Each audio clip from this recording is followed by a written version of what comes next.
This is Mark Whitten. This is Adam MacArthur. This is Ann Yatko. This is Molly Chung. Hey everybody, this is Michael Yurchak. This is Daquan Wilshire. This is Lexi Nieto. This is Rico Fajardo, and you're watching. And you're listening to Spoiler Force Podcast.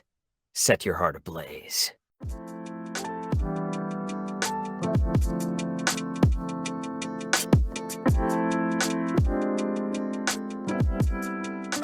All right, so this is episode 172 of Spoiler Force Podcast. My name is Ricky, and thank you for tuning in. This week's guest is returning guest, my cousin Michael, Art By Kouki, who's back on the show again to do an anime review. So this episode is going to be a little bit different because even though the title says Demon Slayer Season 3 review, because this season was not as long as the previous ones, we're probably just going to talk about this first as our main topic, and then like after this, if you want to stick around and listen to our other quick rapid fire reviews of like My Dress Up Darling, Ranking of Kings, Spy Family Core 2, and Hell's Paradise, you're welcome to do that. But if you're just here for Demon Slayer, we're going to talk about that first because this is the main topic. So it's been a hot minute since I've recorded anything. I feel like it's been forever, even though because by the time this episode drops, which is funny when I think about it now, talking about like time differences between the podcast episodes and recordings. By the time this episode drops, I should be back to being weekly episodes again. But just the timing of this recording, I took 2 weeks off, and I'm just like so lazy with everything now. I'm so focused on Muay Thai that I don't even want to edit no more. I don't want to record anymore. I'm just like, shit, I really gotta keep this podcast alive. Hey man, you gotta take care of your own hobbies, and I think what you're doing with Muay Thai, dude, is badass, man. It's sick. But onto more action oriented stuff. The Demon Slayer Season 3, man. Ufotable does it again with the fucking animation. I know you watched it after you binged it, right? Mm-hmm. So did you ever get the chance to watch it in theaters for that special like the season 2 finale to the release of episode 1? No, I didn't. Did I miss anything? Not really. I mean, like, okay, I'll say this.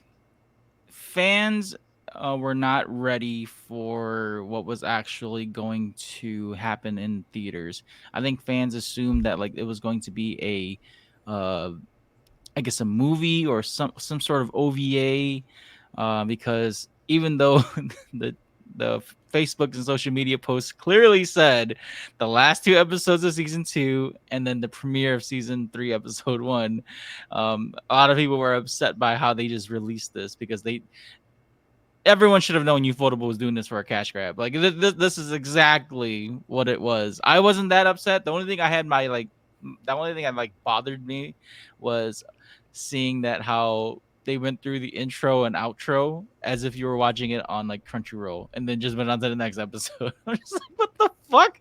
I was like, why couldn't they just clip that shit out and just like do one continuous roll instead of like showing the intro and outro of season 2 and then going into like season 3 episode 1?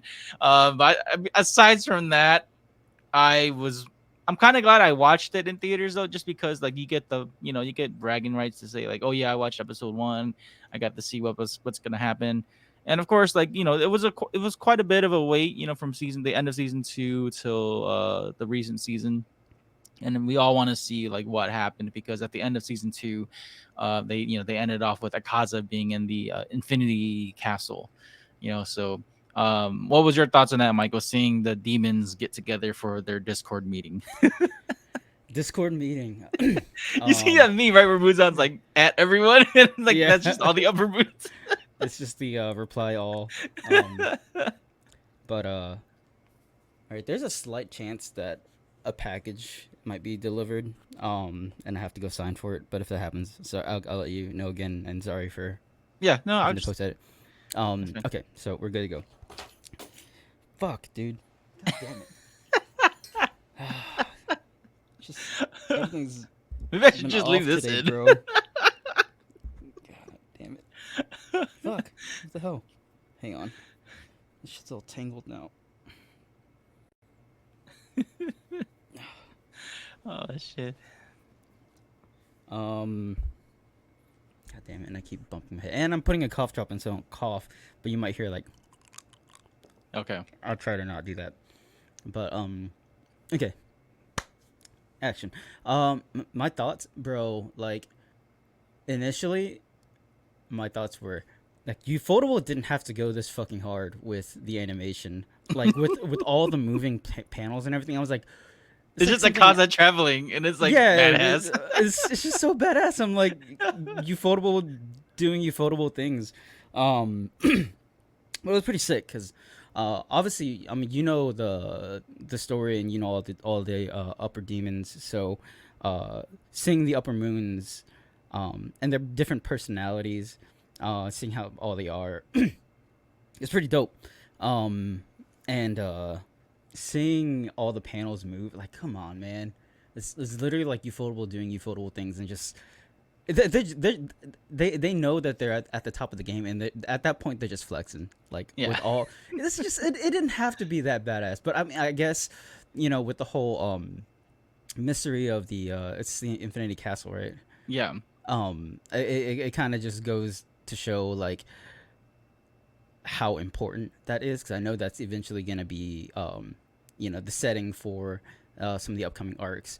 But I really like seeing the upper moons, and I know you know more about them than I do because you've read the manga. I haven't, but it was really cool to see like their personalities, and who's left, and just kind of like some of them hate each other, and some of them are just indifferent about each other. But yeah, no, that whole scene was it's equal parts badass and frightening, but equal parts like holy shit, this is bad. Like this is like so much of a different setting that like when you're watching it, you're kind of experiencing it in a way that's like it's just dark. It feels frightening, and even I guess just kind of like being there. Mm. It's kind of I think it plays a lot with like uh kind of like film theory where like since some of the stairs and rooms are like upside down and sideways, it kind of like gives that sense of like unease. Okay. So I think the way that they like animated all the sequences, all the shots, the lighting and everything, I think it was perfect in conveying um the feel that they were you would get if you actually were in the presence of like very powerful, frightening upper moon demons. What was I guess your impressions on them? I know they show all of them, but like you haven't gone into like the backstories of them yet, have you? Mm-mm. Okay, okay. I'm That way I strictly know not to say too much. But what are your first impressions of just like the upper moons? um I'll be honest, I kind of forgot all their names. I know that the only ones that we see are uh in that well, the only two that are in the that carry on throughout the series. I think their names are Hantengu and Gyoko. Mhm. Um Hantengu like um kind of pissed me off.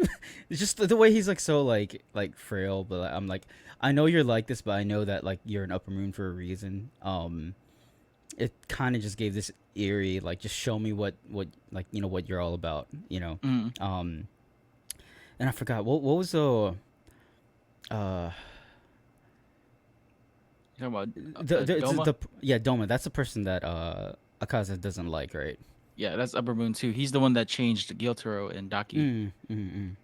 Yeah, and then I know there's a lot of mystery behind Upper Moon One. I Yeah, forgot his Koku name. Shibo. Yeah. Um. Side But tangent. He's voiced by Byakuya from Bleach, Rukia's brother. oh, Yeah, so nice. that's why I really like. I was like, that's a good casting choice. Like it's perfect because I don't know if he's played villains, but the voice of Byakuya would sounds good as a villain, Mhm. so it matches the character well. And plus, like you kind of see the intimidation that he has against Akaza, like where Akaza's where Akaza's hitting Doma's face, and Mhm. then like now I was gonna say Byakuya, but when Kokushiba was like, you have to fight for your placement in the upper moon ranks, and Mhm. if you want to act the way you do, you got to fight me for number one. And Akaza just like, nope, I'm not doing that shit. So But yeah, no, it was really cool to see all of them. Again, Gyoko I was pretty curious about because it just showed like a pot, right, or like an urn that he was in. or so it probably was because I binged it. That's probably why. Like, because like Yeah, whenever go ahead. Muzan told uh both of them to go to the next uh part, So the which Swordsmith yeah. village. Yeah, I think with Muzan doing that, it was like he was kind of desperate. Like he's like, okay, we just lost Upper Moon 6. Usually we don't even get. It's been like what, thousands of years since we've gotten one of us taken out. So he Mm, sends two of them to the Swordsmith village. But what's crazy too is like how he found them. Because um, I'm just gonna call them by their numbers because I can't recall their names. Upper mm-hmm, Moon 5. He snuck in there and pretty much was doing like what Metal Gear Solid. Just hiding in his pot and then like mm-hmm, creeping around. And then what was crazy is like throughout this first episode, or at least these first couple of episodes, you see Tanjiro get to the village and then he meets Kanroji. Then he also meets the mist pillar Tokido. He meets him, mm-hmm. and you kind of see these new Hashira, or the Hashiras come, like the newer Hashiras that come into play. And it's more exciting now because now that we're going through more Hashira characters to be shown in this series, you get to see more of their powers and how they're animated. I know that a lot of manga readers are excited to see how Ufotable was going to animate their abilities, because Mm-hmm. I couldn't wait to see Tokido fight in the anime. And then you also have Genya who shows up, and it's funny, like in this first episode, how Kanroji like runs down the hill. She said she's crying to Tanjiro because she's like, I saw someone in the pool and I said hi, and then he didn't say hi back to me, so all of the good feelings I had in the pool are gone. And she's like starts crying and shit. So it's And then it's freaking Tanjiro's like, hilarious. cover up. Yeah, yeah. Tanjiro's being Chad. He's like, cover up your shirt, your boobs are gonna spill out. Um, but it's very comical in the beginning, and then like I like that it's right away. Or I also like how Kanroji is like very playful with like Nezuko too. How she's the only Hashira that like kind of instantly got along with Nezuko. She wasn't like afraid or on her toes against Nezuko. Mm-hmm. But as these episodes go on, we kind of see Tanjiro start training more. He gets he fights the wooden dummy. Um, what did you think of that though? Like seeing the dummy that he was fighting, and then like the sword in the dummy. I think that's pretty dope. You also it's also like also understand at the point of this point of the series that they're kind of just instilling a lot of like mystery, like what's this, Mm-hmm. what's that, because the guy who the puppet was kind of made after, uh he kind of like I because they showed the flashback of Tanjiro's past and his like me and probably a bunch of other anime only readers watchers probably thought that was like Tanjiro's dad, Mm-hmm. and finding out that it wasn't, and seeing the interaction and seeing, I guess, just that carry over into the Demon Slayer. I think it was pretty badass. So we finally get to some action too, and then we Yeah. also see Muichiro like kind of being like a hard ass, um, but it was pretty good. And What the did you little think of his character? Since Muichiro is like he's very non-emotional or non-expressive. He's mhm, just like, I'm here to get that whatever weapons here and mhm. just go on to my next mission. Like he doesn't really care about the people there, or let alone like you know saving people. To be honest, it kind of like I didn't expect him to be that like cold, um, and I'm glad it got explained. But like, then again, seeing him like that, like I'm like, you see all the other Hashiras, and you think that like that Tomioka is like the only one that's like kind of like cold shoulder, like Yeah. just leave me alone type. And then seeing another one like that, but then I guess also I have to say like seeing the opening and seeing how how Muichiro moves in the opening, I'm like, okay, I don't like you, but I can't I can't wait to see you actually like like fight, you know. Yeah. And you know, again, thanks to the openings and endings for spoiling stuff. Yeah. Um, but I kind of knew, and I saw it coming, and we'll talk about it later. I knew there's gonna be flashbacks, and it's gonna explain things, and you're gonna understand why he is the way he is, and kind of called that. But at this point, I'm just like more curious to know about him, I guess. Yeah. I think with the season, Demon Slayer did, or Ufotable did really well with leaving cliffhangers, because Mm-hmm. you didn't watch it weekly like me, Bobby, and Lynn did. Like every week we were watching this. Right? What the fuck, like, because every time we saw that what, the sunrise or the sunset for the ending song, like we were like, what the fuck? We were like, Like it goes so quick. yeah, it ends off on such a good note, and I'm Mm-hmm. not like, this season did really well with ending off at good points in every episode. Like every episode, I was like, "What the hell? This is not 23 minutes. This is not, this is not this amount of time." It just ended off so well. So like in these first couple episodes, even though it wasn't so action packed at first, it was a lot of storytelling.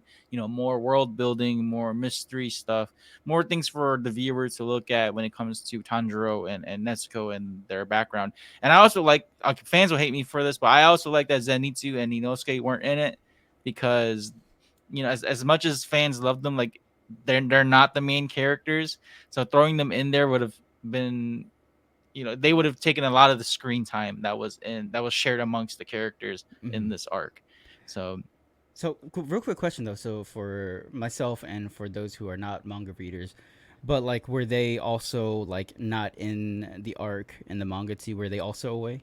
yeah, they were away. Okay. It's pretty accurate. It just, they were sent off to different missions, and I just like that. At least in how they showed it, especially the actor for Zenitsu, like he's still crying and whining about going on different missions. He's like, I just want to go back to Nezuko. Like, he just wants to come back, and he doesn't want to go. And then Skate's already like healed, and he is off on his own. How in the beginning he told Tanjiro, like, I beat you, I healed before you did, and that means I'm better than you. But he was only. I think they mentioned he only healed like for like I think a day before Tanjiro, and he was like on the ceiling the whole time. Yeah. He was watching Tanjiro. That shit was fucking hilarious. He's seeing Tanjiro like, okay, well, if I'm imagining things, then I'm imagining seeing Inosuke at the top of the ceiling. uh, That was pretty good. Watching that in theaters was freaking hilarious, because like it just, reading it and then watching it and being animated was two different things. mhm, But back to like the story, you just kind of see more of the mystery of the first sun breather, and then you kind of see Tanjiro kind of, after he gets the new sword, he works his way around the swordsmith village, trying to get to know like Morichiro. And I think when this is where like the action picks up, where as they're talking, then you see the Upper Moon 4 just like creep in into mhm, the doorway, and then right when Morichiro does his breathing form, I was like, let's go. Like the way how the mist just like changes the whole environment in the background, and then you see him do his technique, and he still missed it. I was like, okay, the rest of the season was just all action. mhm. And they did a pretty good job with that. I'll give them that. You'll hear me mention this, but the pacing was definitely, I think, a bit off. I mean, because they had several different, there were events happening at different parts of, the plot at the time. Um, but with the pacing aside, the action, the animation, so sick, dude. Especially like, I mean, we'll get to it, but seeing Mitsuri, like her moves are just so flashy, and she's like, just I guess with her sword, it's pretty much like a whip, and she's like really fluid with it. Yeah. So. Yeah, I was excited to see her being animated too, just because like in the manga panels, you kind of see the sword like kind of being flailed around. Mhm. So it's kind of hard to imagine how they would write that. Like, would it be more like a rope or like a whip? So Mhm. it was really cool to see Ufotable put that in action, especially when she went inside the big puffer fish and then like cut through it, and then you Mhm. see like the after slashes on it. So that was Mhm. really cool. But I do like that they kind of like focused on one big fight at a time. Like it wasn't like all three of them going simultaneously. Right. Like you'll Right. you'll have like a little bit of Morichiro versus Upper Moon 5, then to Tanjiro and Nezuko fighting Upper Moon 4. Then kind of goes back and forth, and then like once one battle is almost done, then you see Genya jump in, and then you see Kanroji jump in too. So, I mean, speaking of Genya though, like, what was your thoughts on Genya? Because we get to see. Oh, go ahead. No, I was just gonna say like, cause, obviously you're kind of turned off from Genya from season 1, and he just seems like a person with bad intentions, and then seeing him, I guess the way they designed him too, like he has those eyes that like look evil too. So I thought like initially, I'll be honest, again, since me not knowing the manga, and I know there's more people who know the manga than don't, but like I thought he was like a undercover for the Upper Moons or something like that. Especially because seeing him like he what looks like him dying, but he doesn't. So I guess I don't fully understand all of his powers and everything, but no, I mean, I guess as the show went on, I'm just like waiting. Okay, when's he gonna screw the main cast over and like show that he's he's a double agent? But no, he ended up being pretty cool. His kind of his attitude kind of plays into the humor of a lot of the the jokes and all the comical moments.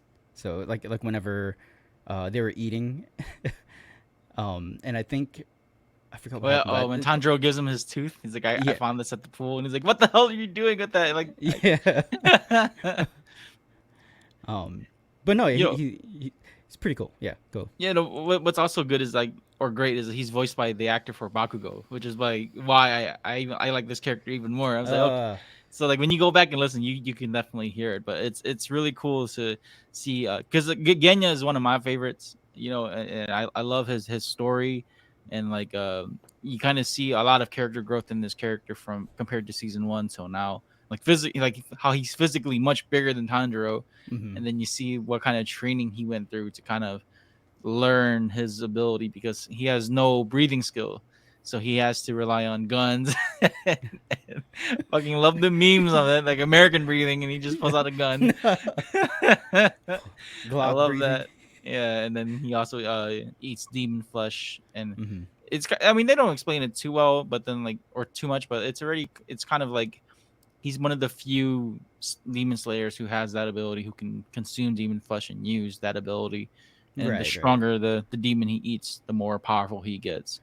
So it was kind of implied on that, but at the same time, you're just like, that sounds pretty like inhumane, like type deal. Well, it's also like when you look at it in Demon Slayer, they also touch upon like the 5 senses. You got Tanjiro with his smell, his smell.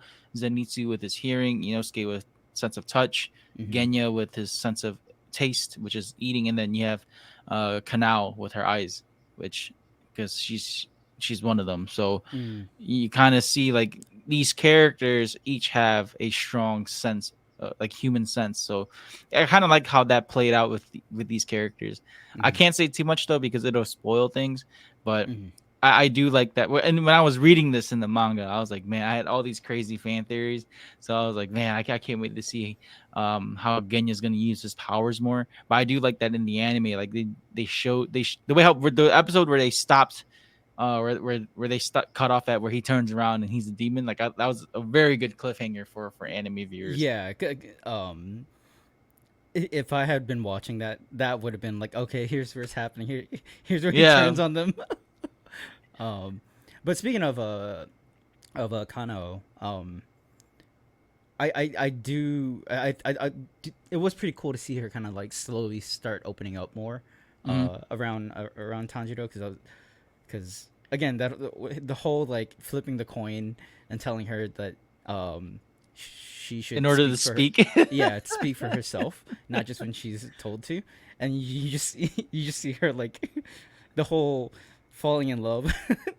The whole white back screen, and them running off smiling, and then them just staring into the distance like Um, it was pretty wholesome and pretty good to see that, only to be ruined by Inosuke. I love, if anything, I love the humor a lot. That Demon Slayer brings to the table, because equal parts epic and like heartbreaking and sad, but it's all it's like, when that happens, comedy's gonna be not too far around the corner. Right. But I And love the it's dynamic. not, yeah, it's not like the MCU where every punchline or every one liner is a joke. Where Yeah.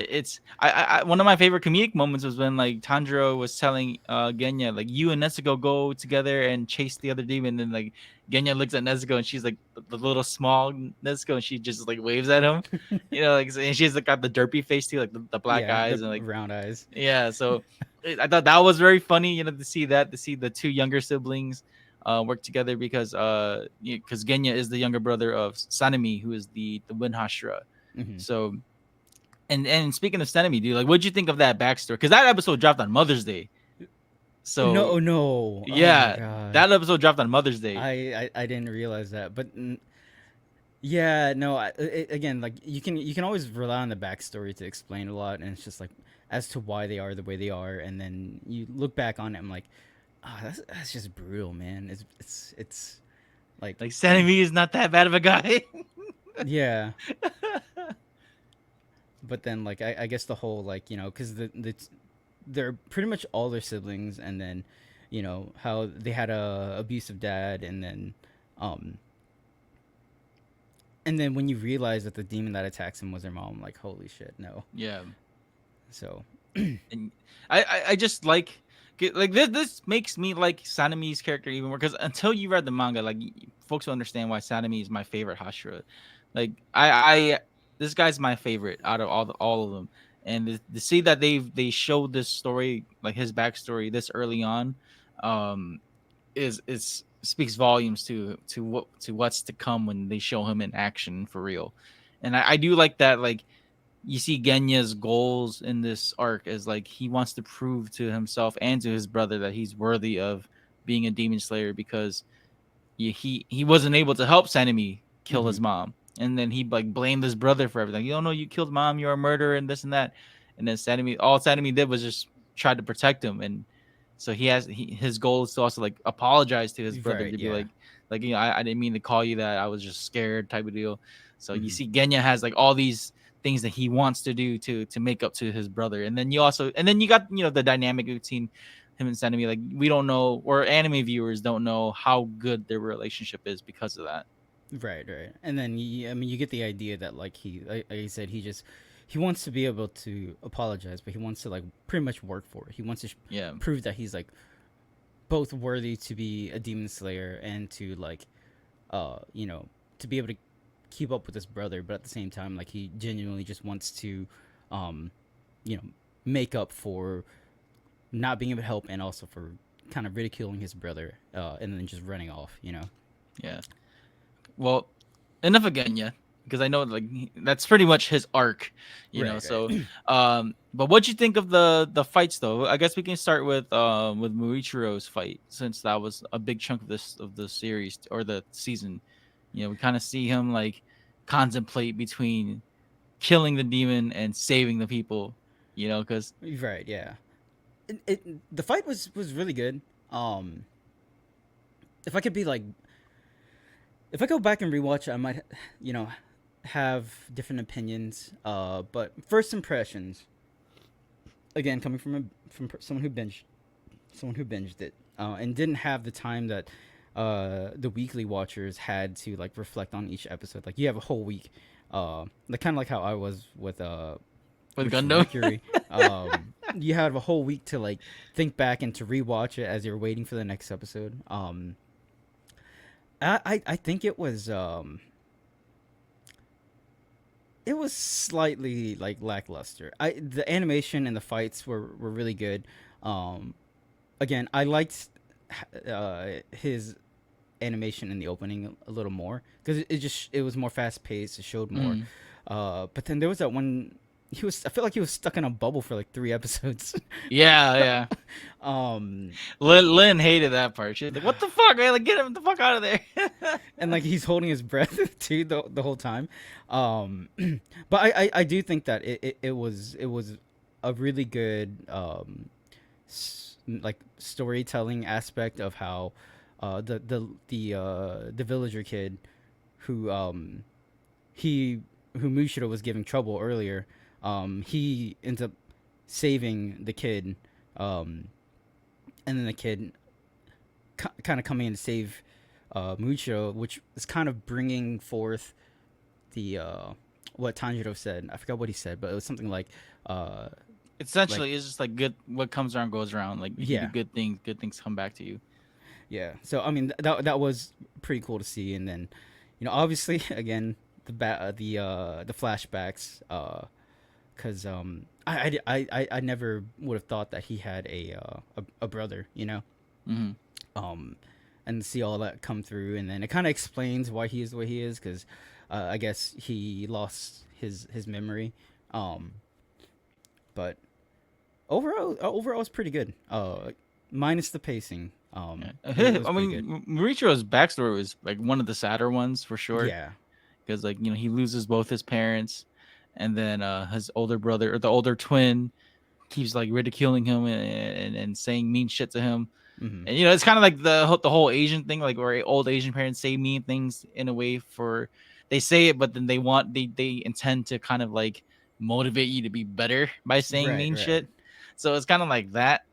And then it was just really sad to see like how, because even reading the manga, dude, like seeing how his brother went out like that, Hmm. and then like out of nowhere, Morichiro just gets the strength to kill the demon, and then what's crazy is like he did it that whole night, like where he pretty much like pinned that demon down with the sticks, and then like waited till sunrise until he was killed by the sun, Hmm. and then like Because they're descendants, right, um of like a are they descendants of the guy, I forgot his name, do you want to who know? I mean, I they know kind of explain it. I know it's like slightly hinted. It's not fully told, but I know that there is like some kind of connection between them and what's his name, the guy with who's diseased. Um, Oh, you mean the Demon Slayer leader? yeah, yeah. No, they're not the same. Oh, okay, okay. They're not the same. Muzan and the Demon Slayer leader. They're like from the same clan. Oh, okay. So that's why like they're in a way that that's why they're cursed. But Morichiro is a descendant from another, because the wife said they're descendants of a great swordsman. Mm, So I don't want to say who, because like I said, I'll spoil everything if I say who. But right, just right. know that it's a That character. It's a character in the series that they're gonna touch upon. that So that's what I was referring to. yeah. So but So yeah. Go ahead. like they're descendants, and of course, like that's why like if you look at how can I say this without spoiling too much? But when Tanjiro says the nice words to him, that's why his memories click back and he thinks of his dad. Oh, So like there's some sort of similarity there. Not saying they're related, but because of what they are, there's some sort of connection between them. So uh but I gotta say, like just seeing this fight though with Morichiro and Upper Moon 5, like Upper Moon 5 was pretty ruthless, man. Like how he was killing all the oh the yeah. The the um villagers, the villagers and like the who was it, the what do you call them, like the people who make the swords, the blacksmiths, like blacksmiths. how Yeah, he made them all into like a work of art, and they yeah. were all in the pots and the fish and all that Oh shit. yeah, that scene where it's like They're still alive too. yeah, that would be like pure torment to look at. It's very sadistic. But I will say the whole fish scene, attacking the village. It was very like Junji Ito esque. Oh yeah. uh, uh, Very horror and like, creepy. Cause I forgot the name of it. There's an anime where like pretty much sharks and like all these like fish grow legs, and then they pretty much run a rampage on like the city, and it's one of those like very like bloody, uh fast paced horror where it's just like the way they animate like limbs getting ripped off and people being like decapitated, Like the it, blood it spraying everywhere and all yeah, that. it like I remember watching when I was younger, and it kind of scarred me. I'm like, what is this and why? But it reminded me of that. You brought up the swordsmith kid. You know what I did like too is like they always find a way to bring back Ren Goku because he had like the shield plate thing, the Oh plate yeah, that the handguard. yeah, he had the handguard in his shirt, and that's what kind of saved him. You know, I and then you kind of see I love seeing the flashback of Morichiro and Rengoku. Like you see how even after death, Rengoku's character affects everyone in this story. Like he's essentially like the big root or the big tree of Demon Slayer. You know, everyone has something with him. He's kind of like the Himiko Yeah, of yeah, Demon Slayer. Uh, yeah, you don't know you know enough about it to know what I'm talking yeah. about the Honkai lore.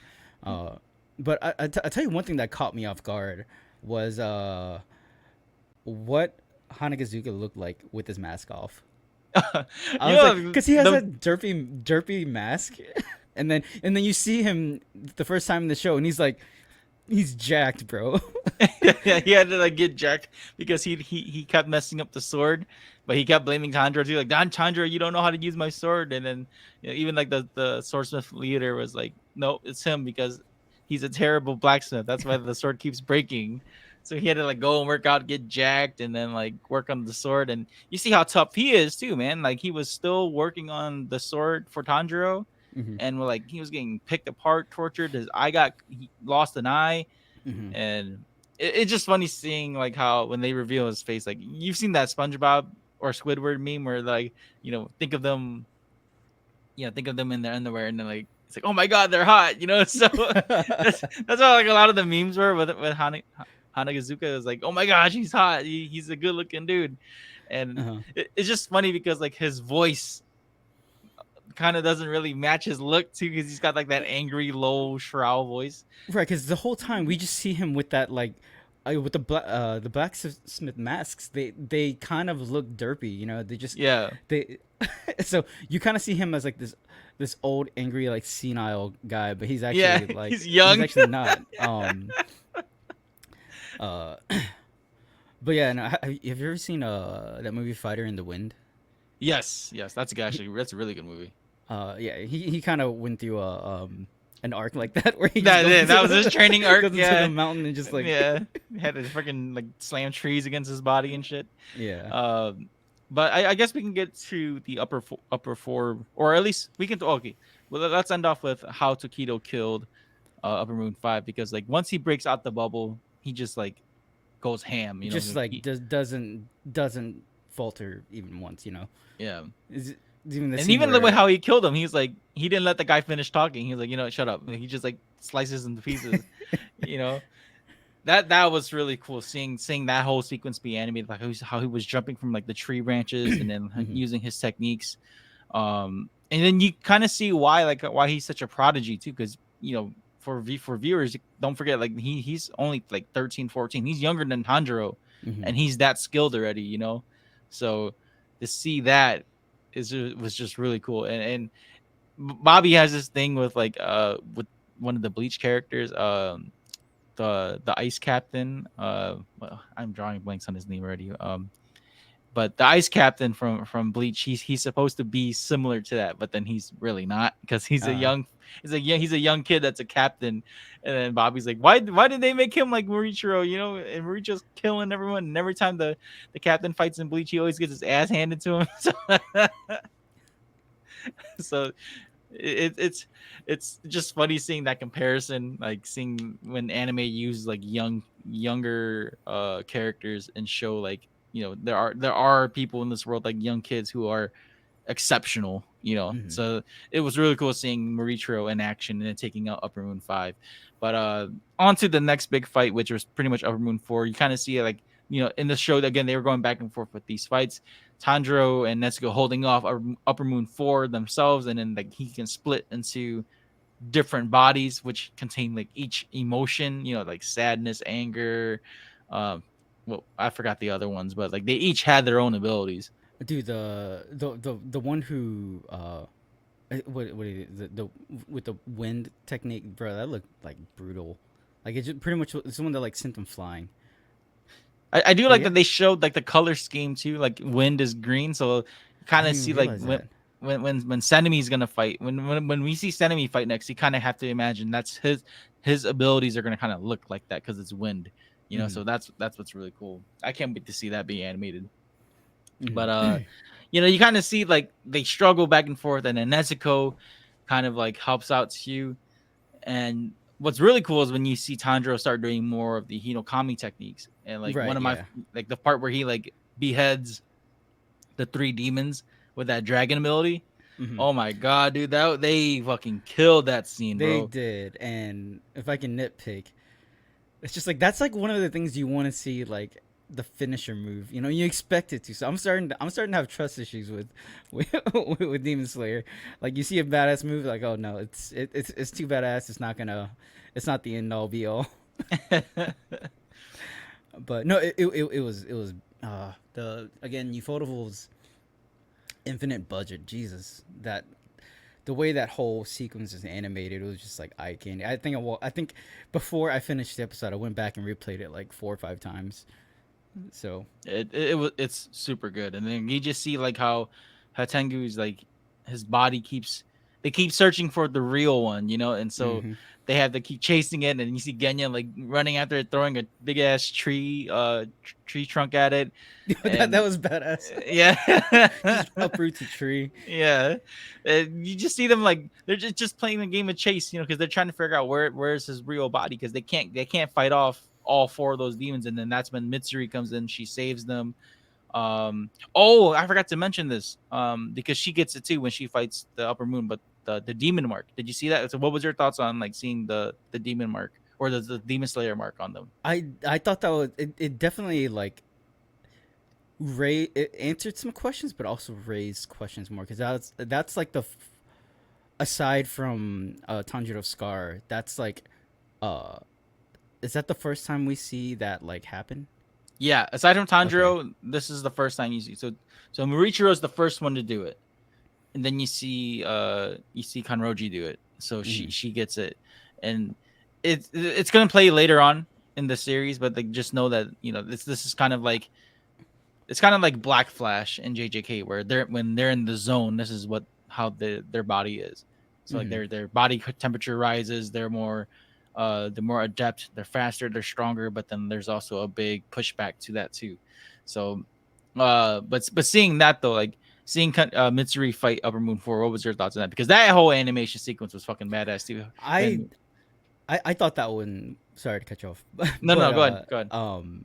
I liked that a lot more. Maybe because she is, Waifu. waifu, yeah, One of the waifu. and also her voice actor is from one of the uh quintuplets, Oh, okay. which caught me off guard. I was like, why is this so familiar? And then when I looked up and it was Kana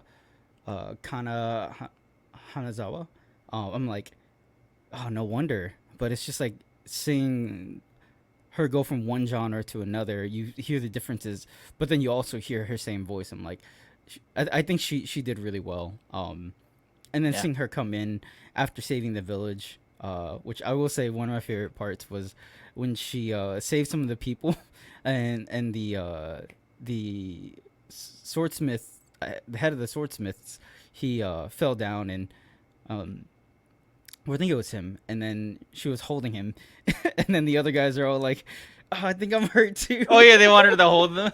Yeah. um, but no, yeah, seeing her and obviously her backstory.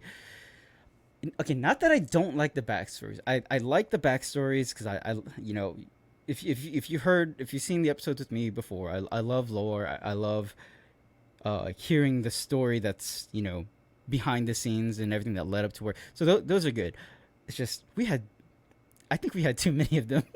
Well, In this short of an arc. we'll be expected to see more when the newer seasons come in, because they're I going to get. touch up on all the Hashras. But I do like that Kanroji's story was a lot different though. Like it didn't involve anyone dying or it wasn't Right. sad. Like she actually grew up all right. It just Yeah. the only Well, sad thing was that she couldn't get married. yeah, that you say that's all right, but to a lot of people, not being able to find a suitable partner is worse than death.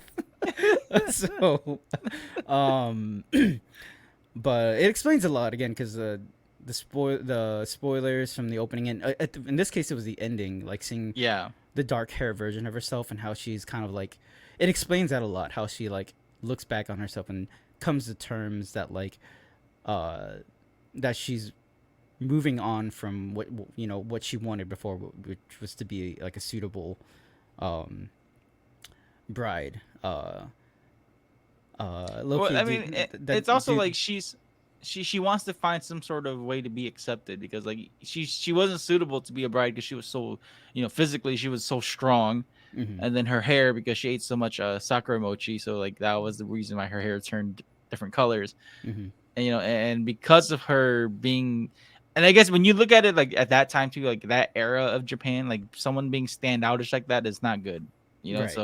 so she was very standoutish, and that's why like being a demon slayer kind of like helped her to find a home to be accepted in. Mhm.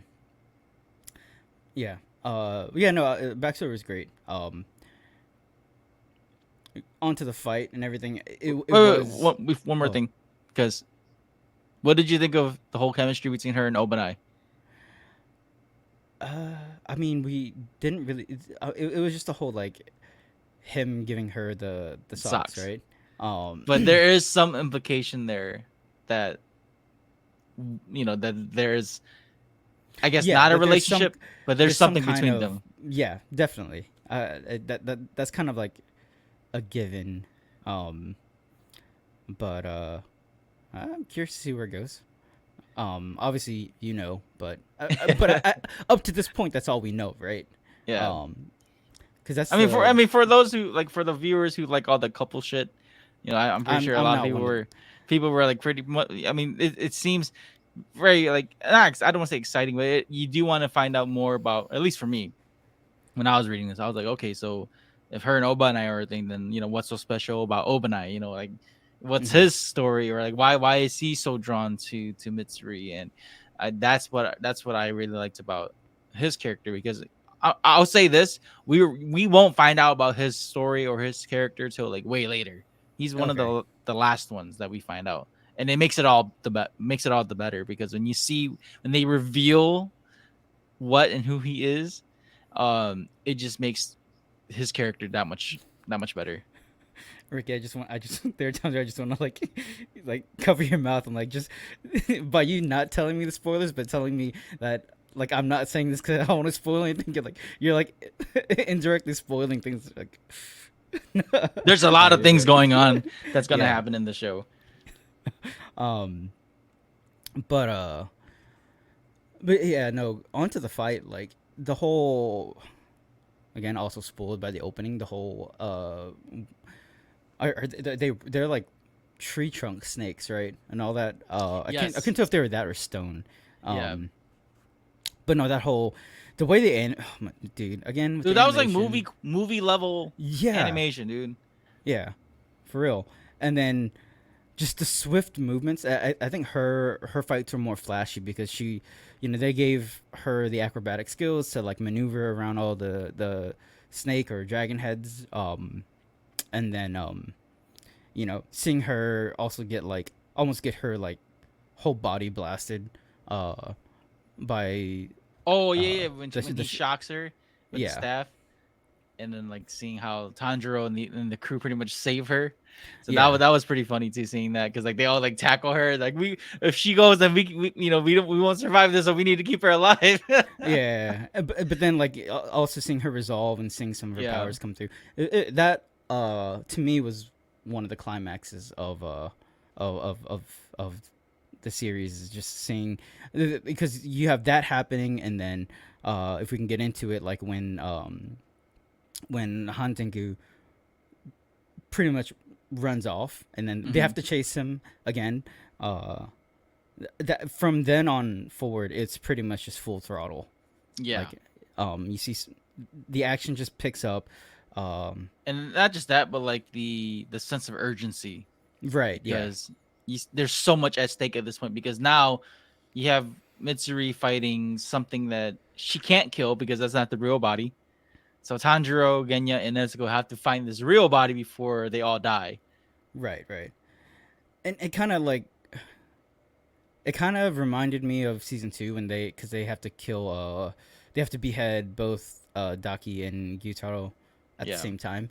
Like, it's kind of like that whole, like, if this were like a real situation, the likelihood of you doing both at the same time is very unlikely. But that Yeah. again, it just gives that sense of like urgency. So, but yeah. Well, what did you think of when Genya and Tanjiro try to behead what they thought was the body, and then like he's crying and then he fucking grows. Like, Oh yeah. then you find out that's not even the real body. Like, what the fuck? So And that's the part I'm talking about. I'm like, come on, he's an upper moon, but he's over here like crying and sobbing and sorry, running like a little bitch. But like that's what I wanted to see. Like, I wanted to see like what made him so terrifying, and it wasn't just because he was able to like partition his body off and everything like that. But yeah, no, it was badass. And then also seeing Tanjiro use Zenitsu's I guess like it's not the thunderclap, right? But it's just like his the dash. okay, I will say this in the podcast because this sparked up a lot of debates online. I even made a Facebook post about it. So fans are saying that Tanjiro used thunder breathing, or he copied Zenitsu, and because he's a sun breather, he can do it. That is my personal opinion. That's completely false, because Tanjiro is a sun breather. That's what his body is able to do. Like, that's why, like, when his sword breaks every time he uses water breathing, because that's not water breathing, even though it's the easiest form, that's not meant for him. Sun breathing is. Just like thunder breathing is not meant for him, but what he does is he applies the technique that Zenitsu does. Mm-hmm. So Zenitsu's thunder breathing is based off his legs. When he breathes, it's like punching. You can throw a jab, you can throw it straight. That's like forms of boxing. But then in karate, it's still straight punches, but it's not the same as if you're throwing a jab or a cross, So overall, it's still a punch. The technique is different. It's completely different when you're throwing those techniques. So it's pretty much what I'm trying to say is Tanjiro pretty much threw a right cross instead of a karate straight punch. Like, it's still a punch. Don't get me wrong, it's still a punch, but it is not thunder breathing. So I would agree with you on that. Number one, I'll say I didn't know it went that deep. Number two, I would agree with you because he never like said like, thunder breathing or anything like that. He just kind of like took a flashback of like I guess like how Zenitsu explaining something and then him just like putting his energy into his step. yeah. See, this is the thing too, because fans are freaking crazy. Fans are like, well, the thunder was behind him when he did it in the animations. Is the writer I believe Gotoge, I think that's who it is. But the writer themselves said this, that their powers in the anime or in the manga is not real. So they're essentially regular people fighting demons.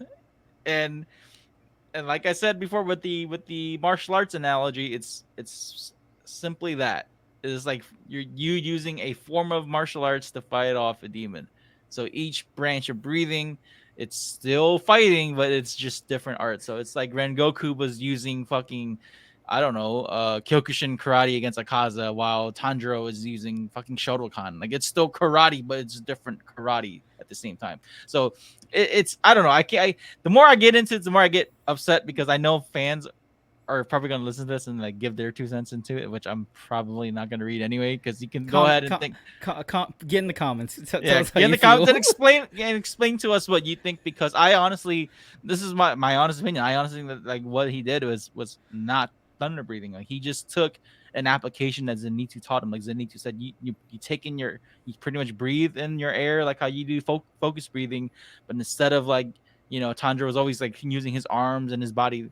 Instead of doing your upper body, you just focus on your lower body. And when he did it, he blasted off. And even then, let's say, okay, even then he does it once. Okay, Zenitsu has been doing this his whole freaking training life. So like it shows you how good Zenitsu is at that. I mean, going from Thunderclap and Flash to fucking Godspeed. Like it's very different. So, but that's my rant on that. But to continue on, he does that to catch up with Hatengu, and then pretty much they're outside, and it's like almost daybreak, man. Like this is where it gets crucial, because now, Nezuko can't. Nezuko and Genya, they both cannot go out in the sunlight because they still have. Nezuko's a demon, and Genya still has demon flesh in him. So it's all on Tanjiro to stop him. And what's even worse is like, and Tengu's like, okay, fuck it. You know what? I'm just gonna eat these people, get my power back, and kill everyone. So Tanjiro it's a race against the time. Tanjiro's doing this, and then that's when you see like Marichiro take the sword from Hanagazuka and is like, hey Tanjiro, and then he throws the sword. And Hanagazuka's such an asshole too, because he's like, I'm not done with the sword. Like, I'm not done with the sword yet, man. This is such a dick. That's what made it so funny. He's like, he's so mad because he's not done with the sword. Yeah. But yeah, no, definitely the urgency. You definitely feel the urgency, and I'll say up to this point, I've tried my best to avoid spoilers, but somehow they find me, and it's just like, even as fast as you scroll through it, you It's the still algorithm, see it's bro. burned in your eyes. You can't unsee So, it, man. So I genuinely thought like Nezuko was gonna die. Because they show her like smiling. Usually when you see it's like the Rengoku, like him smiling, it's like it's more like a monument of their death. It's like, oh damn, they're gonna kill Nezuko off. Damn it. And I thought that was gonna be another driving force. So you gotta to go into it the way I experienced it, since I saw that. Yeah. I was Explain what you thought, because and then I'll go into. Yeah. I was wholeheartedly expecting her to die, and it didn't help that she pretty much kicked Tanjiro off of her, because she knew that it's okay, just kind of let me go type deal. But at the same time, I'm kind of thinking can't you just jump into the forest up there? And where what's his name is, but where Genya is. But Well, yeah, again, but she's already burning, so Tanjiro wasn't letting her go. Tanjiro was trying to cover her from the sunlight, but right. she won't have time to jump and run away because she's already burning. So, but that's what made it so sad though, because now you see, and then when the music was playing too, oh my god, dude, fucking heartstrings are being always the pulled. music. And then Tanjiro was this is where you see Tanjiro wanting to be selfish for the first time and the longest time, where because he's always protecting the people first, or we got to do the mission first type deal. He's always he actually wanted to he wanted to let the demons Hantengu eat the people in order for him to save Nezuko. So man, just seeing that little glimpse of that, I was just it really got me in the feel, seeing Tanjiro struggle. He's looking at his sister, he's looking back over there, he's I don't know what to do, and he's having a panic attack at this point. He's I don't know what to do, what the fuck? And that's when Nezuko kicks him off and shoots him over to where Hantengu's at. Yeah, and again, the way they animated the scenes to give it the sense of urgency, the voice actors, man, they did so well. Dude, Natsuki Hane, dude, he's a fucking beast actor, man. We've said this about him on the Gundam episode, but man, dude, he is so good. He's so freaking good. I hope he gets the Emmy in Japan, or whatever they get. I hope he gets, or the Oscar in Japan. I don't even know if they have anything like that. I mean, he already has like the highest accolade, being like uh the lead voice actor on arguably one of the biggest animes of this generation.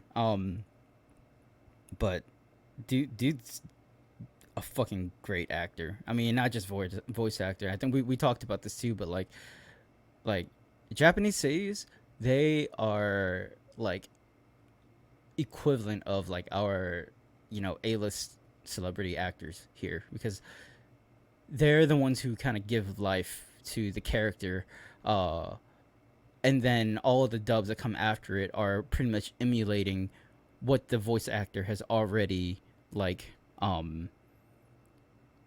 created, so to be able to be the trailblazer for this character, because you're the one who's bringing this character to life from manga and comic and just words on a page, and reading emotion, but you're the one who's creating the tone, creating the atmosphere for that character to exist in to our different senses, so again, so much respect for seiyus. If I can't, if you've seen all the episodes before and you haven't, got a glimpse of it yet, like I really really respect. Michael and I seiyus. always got to give our flowers to the seiyus, man, because without them, the shows would not be as great as they are. Whether it's a funny isekai anime like Konosuba, a shonen anime like Demon Slayer, or even horror stuff, like these seiyus go above and beyond to make these to entertain us as viewers, man. Like it's absolutely insane to see how much effort and time and hell, like training and schooling they have to go through to be a personality, actor, everything, so it's props to them. But to this point of the show, we see the urgency of Tanjiro killing Hatengu. And this part was actually one of my favorites for the end, because like when he's like yelling at Hatengu, he's like, you're gonna atone for your sins type shit. Dude, I was on the verge of my seat, like screaming at the TV. I was like, "Oh my god, I killed this motherfucker, dude!" Like, Bro, I was gripping my chair, like I was like I didn't even realize it until after everything happened, but I was like literally on the edge of my seat, like gripping my armrests. like the way how Tanjiro just delivered that line, he's like, "Dude, yeah, you've killed all these people. You're gonna atone for your sins, and I'm gonna be the one who gives you that hand of judgment." Like, holy shit, bro! Like this is like yes, Tanjiro has a lot of plot armor, but Tanjiro is still a great like protagonist, Mhm. at least in this show. Like he's a very good protagonist. It's just yes, you can nitpick and say like he's a crybaby or like he's got the power of plot, but everything like works out for him. But like like him saying the dialogue that they write for him is freaking fantastic. Like he delivers it so well. And then just like they kind of touch up on Hantengu's backstory. And what did you think of that though? Like how he became a demon? Like he was essentially like a thief and a liar, and then he was like fucking ugly in the beginning. I think it definitely plays into his who he is as an upper moon. It's just like, they get their way by being more sly and slick, and just like lying and deception, so it definitely plays into man hasn't changed. Yeah. No, like when you look at it, this dude's been playing the victim card all these years. Yeah. Like, he's like, He's it's just not saying, like, me. you're society." picking on how dare you pick on me. Yeah, victimizing himself. Yeah, he's playing victim, and but like you see like the consequences of that, where he plays victim so much to where he believes that he's not evil in spite of doing evil things. Mhm. And so it's pretty crazy to see how right before he was gonna get executed, that's when Muzan's like, "Hey, yo, I can like help you out." So Muzan just helps him and makes him a demon. But what did you think of the? I guess we won't go to the exact end because we still got to touch upon Muzan too. But what'd you think of the whole part with Nezuko, man? Like after Tanjiro, kills Hantengu. I'm not gonna lie, I almost cried watching this part because I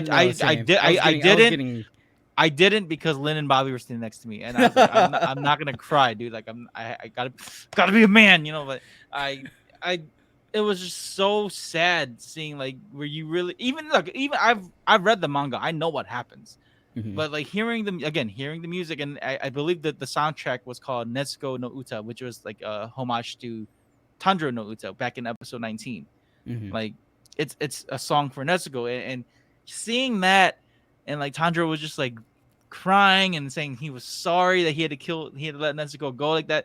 Dude, that shit hit me so fucking hard, bro. Like I was so close to crying watching that shit. And just oh my god, bro, man. Like I said, Natsuki Henning does not get enough credit, man. He fucking killed it as Tanjiro. But no, yeah, like again, for me, coming from the idea that I jumped to conclusions because of this of the spoiler scenes that I saw before, I was like fully ready to embrace. Like I was like, man, they they did this. They killed Nezuko off, and then you see her not dead, and then it's just like I was kind of along for the journey too, because like you were deep down subconsciously you know that she lives, um, but for me, who's full is in full acceptance that she's she's gonna die. I'm like, I was like, I think I paused it for a second just to like, just to like kind of gather myself and get ready for it.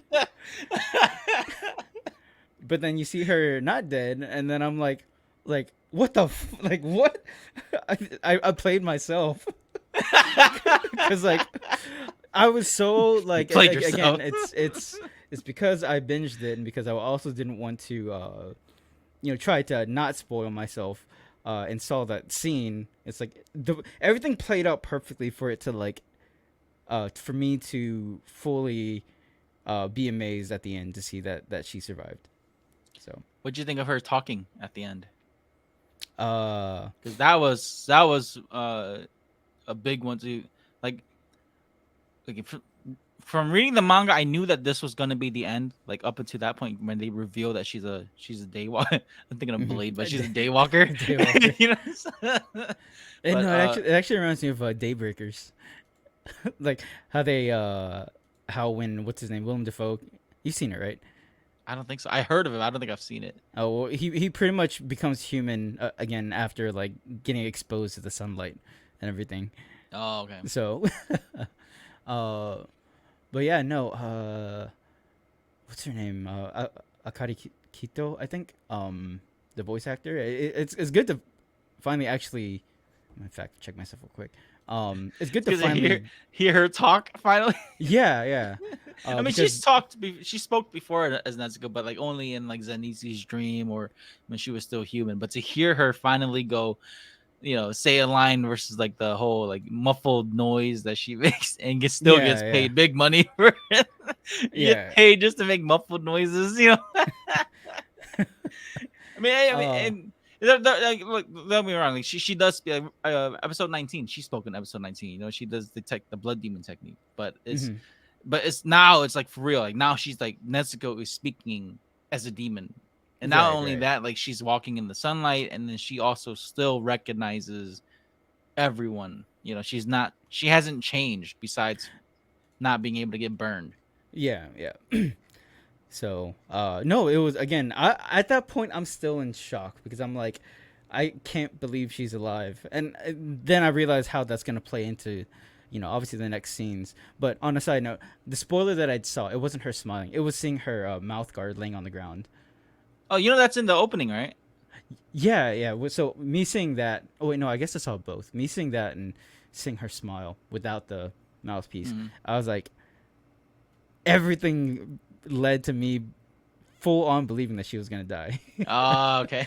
So if you can see from I'm trying to do my best to paint my perspective of everything that I Yeah. saw to explain why like I was so amazed at the end.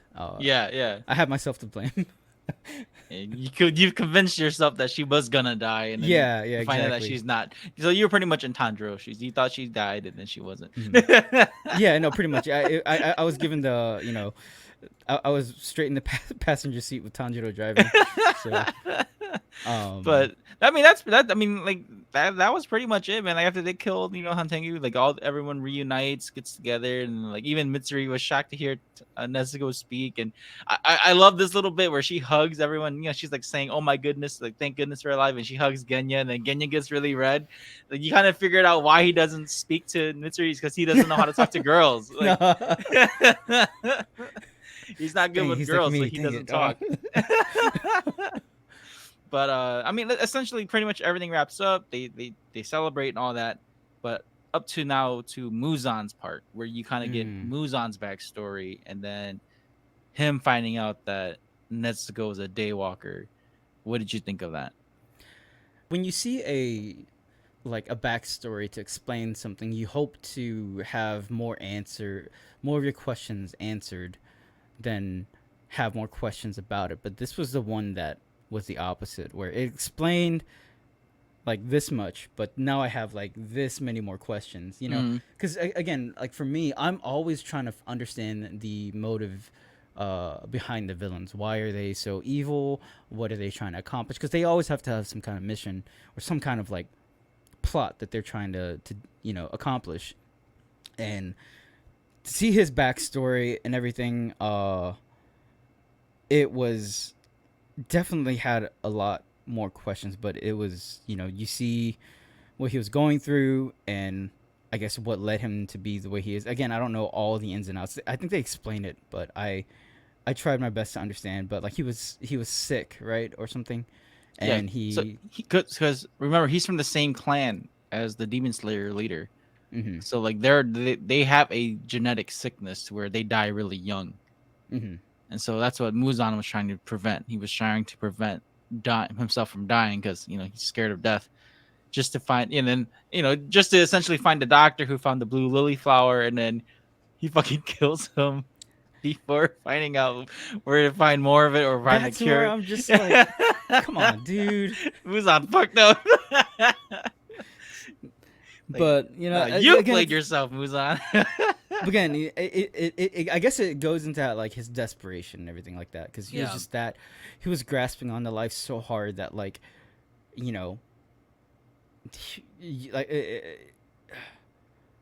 promised a solution, but when you don't get that solution, you kind of like hate the person who promised you that solution. So it's like you can understand why he killed him, but at the same time, I'm like, come on, dude, like. But yeah, and then seeing him kind of like embrace the demon, and like he pretty much slaughtered that whole. It was like a mob or like an army that was after him. Yeah. and then he in present time he freaking killed like. Oh yeah, the family like, he was obliterated. Yeah. The two girls. I'm like, Jesus. Did you see what was funny about that scene though? How he like walked on top of their bodies, but he didn't step on like the book or something like that. Like where, like there's like a detail where it shows you his contempt, or is it the right word, contempt, or his hate towards humans? Where he's able to walk on top of their bodies even though they're dead. Like they're kind of disrespecting that, but then like the book on the floor with the information, like he didn't step on it. Like he walked over it. He'd rather walk on people than knowledge. Yeah. But yeah, definitely got some more insight, and I think they're building from my perspective is they're building it up into something that's, gonna be a little more hype because, as you said before, he sent Hantengu and Gyoko to the swordsmith village because he was desperate. He's pretty much trying to like do a cheap shot to them because he knows that that's like a place for like respite and for like for resting and not a battleground. So his desperation was there, and then you see his desperation pick up even more when he like pretty much snaps when he finds out that Nezuko is able to walk in the sun. So it's like you kind of sense that he's getting ready to do yet another low blow or go to the next level of like desperation. He's gonna be pretty much Thanos now. He's gonna be like, I can say that much without spoiling. Like he's pretty much getting ready for the end game. So, Unless no, the it's all Avengers good. step in and fight Muzan, then he's gonna acquire the Infinity Stones. But essentially, that's what it is. Like it's now, Yeah, it's yeah. like it's do or die time now for Muzan. It's like, okay, now that I know that Nezuko can walk into the sun, that's my target. I'm doing whatever I can to get this girl, or it sounds wrong. It sounds wrong. Me saying it. He's gonna do whatever he can to get Nezuko to find a way to cure himself of being able to not walk in the sunlight. Mhm. But aside from that, man, like it's that was pretty much. I mean, I'm pretty sure there's some details that we missed, but essentially that's what Demon Slayer season 3 was. Now, overall, I enjoyed it. I thought it was great just because I already know what's gonna happen. But I still think the ending of season 2 still tops that. Like Dude, I wholeheartedly agree. Season 2, and again, it's in no way saying that season 3 was bad, um, but you can't not compare it to season 2 because it just came right off of that. Entertainment Arts District was just straight fire. Um, just from dude, I still Grant, get goosebumps watching Uzubi like scream like this is it, like we're going for the win. Like if yeah, I would like if it's I will charge with Uzui if he was like rallying up people like this is it, this is for them. I will run with him too. I'm like, let's go, let's yeah, let's get let's this go. motherfucker. Like I'm giving my life today. No, but I mean, I guess from the dynamic of it, I can understand why it feels that way, but then it's probably not like an animation fault because it's like you come from season 1, right, where it's like you have a lot on stake, the main cast, they pretty much come to near death fighting the fighting Rui and the spiders demons. um and then season 2, you have them pretty much coming face to face with death again, with Rengoku sacrificing himself um, for pretty much everyone to live and for there to be no deaths on the Infinity Train. Um, and then season wait, that's the movie. And then season 2, uh, man, that fight, it just felt like there's so much on the line for the fight. Mhm. Like again, you feel like there's gonna be a few people who die, like Yeah. you even think that Uzui is gonna succumb to the poison, um and then in this one it's just like you don't really get much of that, it's a lot of backstory, a lot of explaining, but you don't really feel like there's a lot at stake except for Nezuko. I guess that's why I feel like that part is the only climax, um even though there felt like there was other like mini climaxes, Yeah. uh But but aside from Nezuko, though, like the battles didn't seem as urgent. yeah, Comparing it. I mean, don't get me wrong. For people who are listening, the battle in season 3 did not seem as urgent as it did in season 2 or in the movie or hell even against the spiders. Like I think right. this is like the lower tier of the fights compared to Hmm. the previous things that we've seen. And the way I can say it is like it felt like because there were so many like mini climaxes, there wasn't like one true like real climax in this one. Where I would say the highest peak was definitely where the urgency you feel is like just in one episode. It's just where Nezuko kicks Tanjiro off, and he has to kill the demon. He has to kill Han Tengu. Um, but uh, aside from that, like it's just again, from understanding how the story is, and it was. I'm guessing it was the same in the manga, right? Where it's like, did it feel the same for you when you were reading it? Like, Yeah, it's similar. It just kind of dulled out a because little. yeah, because it's manga panels, it felt a lot shorter Hmm. compared to the anime. Because like even in the manga, like the entertainment district arc was pretty long Hmm. in terms of chapters, and then this arc seems really short compared to that. Yeah, yeah. But again, in no way, shape, or form was it bad. It was great. It was good. Few nitpicks with the pacing, um, and the backstories. I get that it comes with the territory. That's just me being super nitpick. I loved watching it. It was great.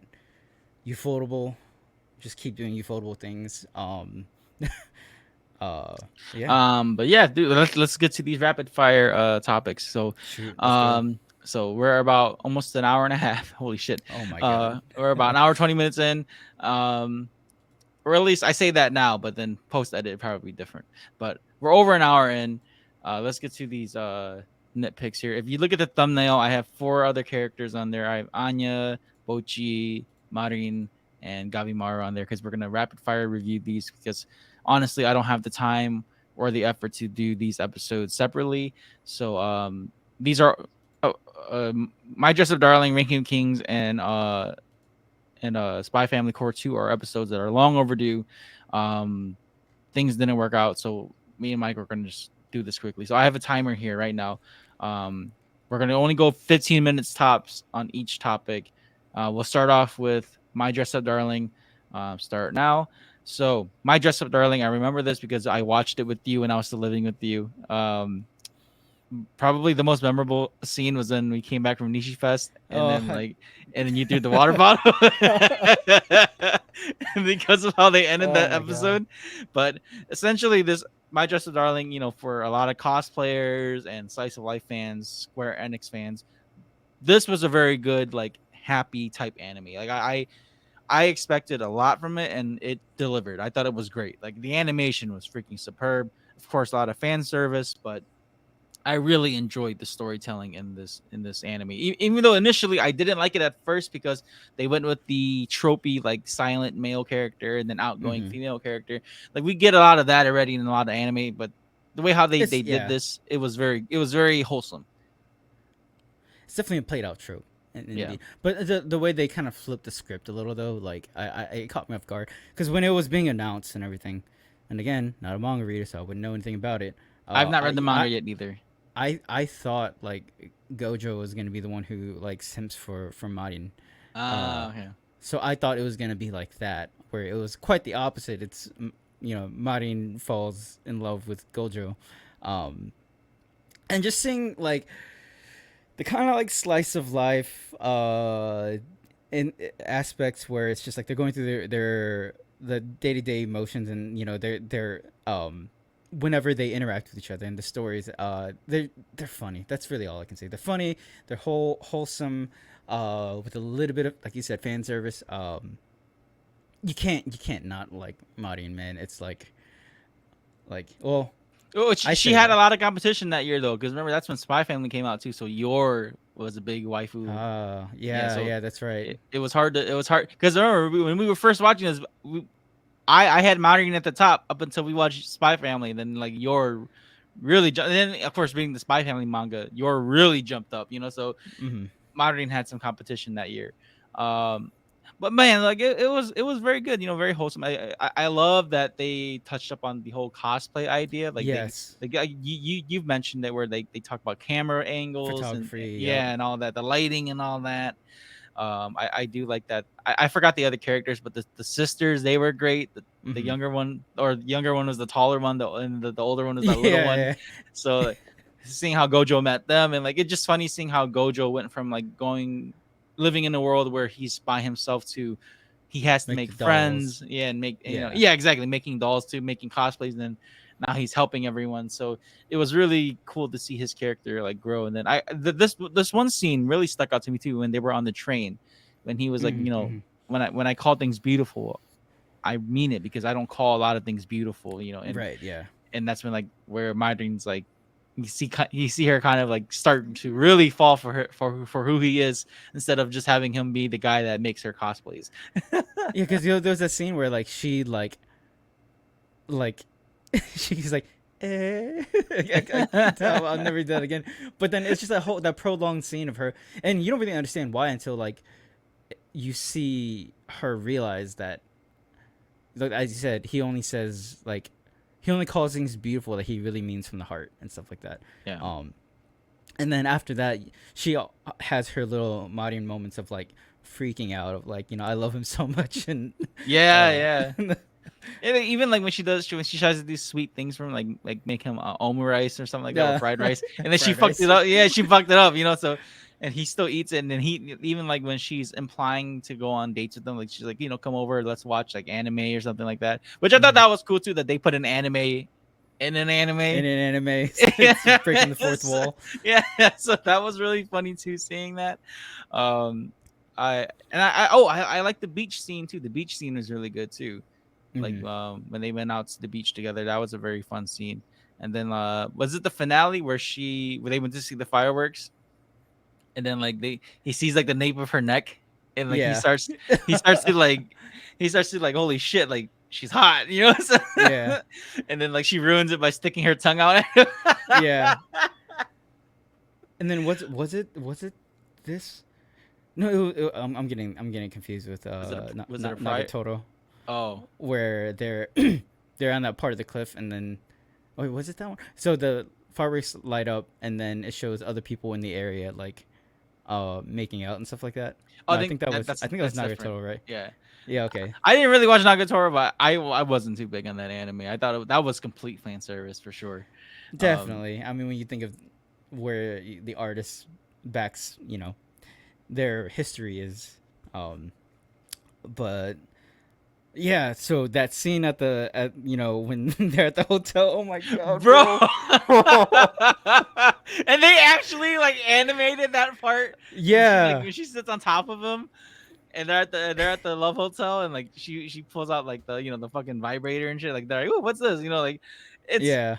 oh my god, bro. Like That was pushing the envelope. they Bro. actually went that's, and then like okay, see, like the fan service is there, but as someone who's just watching this for storytelling, like that was a bit excessive. I was just like, man, like it's funny, but it just doesn't really like improve the plot more. This is, who they're aiming at when it comes with Oh these yeah. scenes. Oh yeah.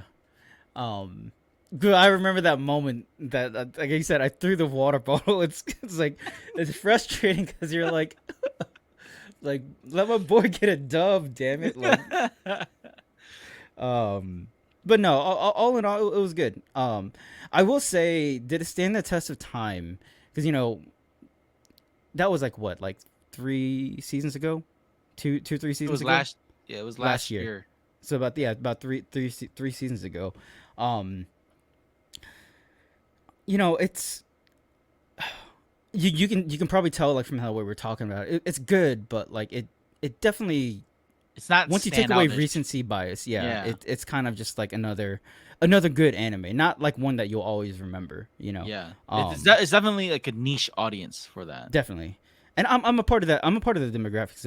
I if you look at the animes that I've watched, I'm more inclined to watch the shows that are more about life, slice of life, rom-com, something that's more lighthearted.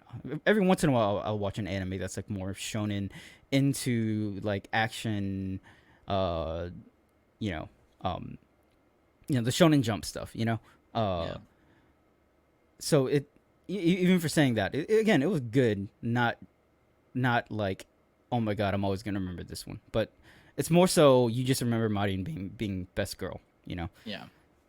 Essentially, that's what it is. But we can go into this next one here. I'm going to reset the clock here.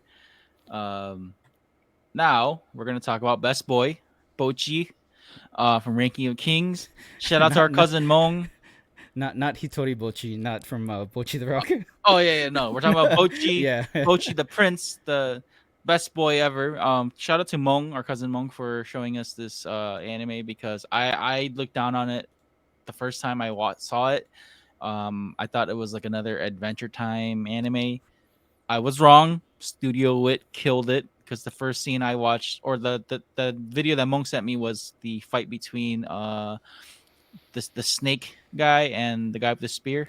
I'm forgetting their names due to lack of time, but that fight scene there was freaking amazing. And again, Studio Wit, same studio that did Attack on Titan, amazing Killed job. it. But Killed what it. did you think of ranking of Kings, dude? I will say that I actually heard about it through an AniTuber, Giguk. And he's the one. He told me that. Oh, he told me personally. Guys, I know him. No, he said that like, he highlighted it and saying like, hey, this is gonna be really good. And he's the one who said like, don't be deceived by the art style, because if you haven't watched it, like seriously watch it. the art style, it looks like it's not meant for your demographics. It looks like it's meant for like a kids show, No, but it is it not. looks It is cartoony. definitely not. Yeah. Yeah, it looks like a Crayon Shin-chan a little, Yeah. esque. Um, but But when I not as perverted as Shin-chan. yeah. Um, but when I tell you on episode 2 had me in tears. Episode freaking 2 had me in tears. Bro, like it's good. Like after episode even after episode 1 I was hooked because I've told you this before Ricky, but I love seeing not the sob stories, but I love seeing like when Like an underdog. characters, yeah, when they're going through kind of like Shield Hero, they go through the hardships, and you see them come out on top from doing good and being good and doing the right thing.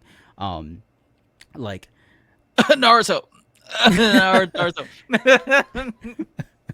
I'm sorry. Go on. no, but just those fuck you. Those storytellings.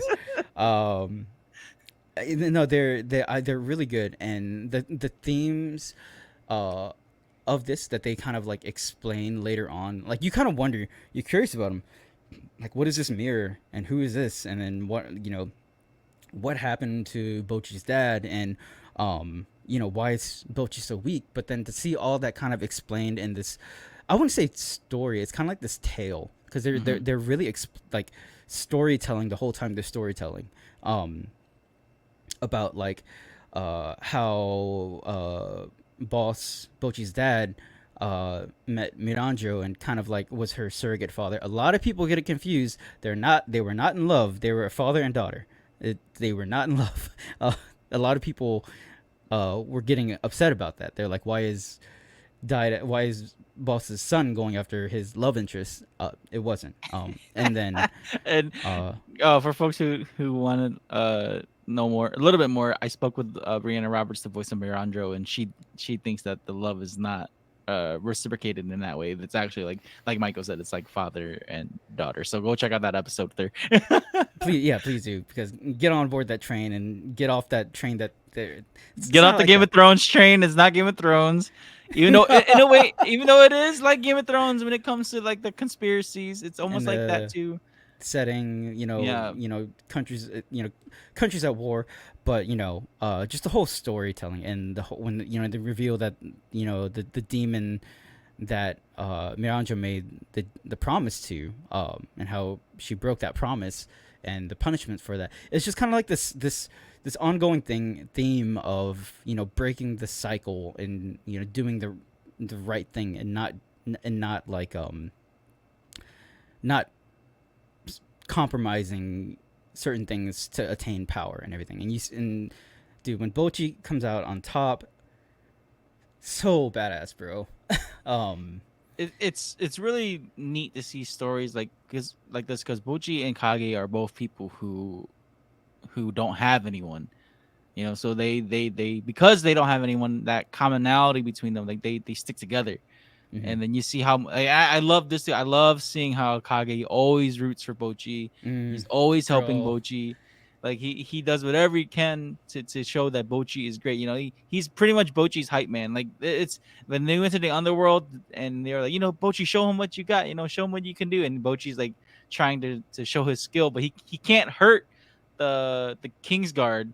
But he had the skill set to where the Kingsguard couldn't touch him. So Yeah. they were like, all right, there's something there, but you're not.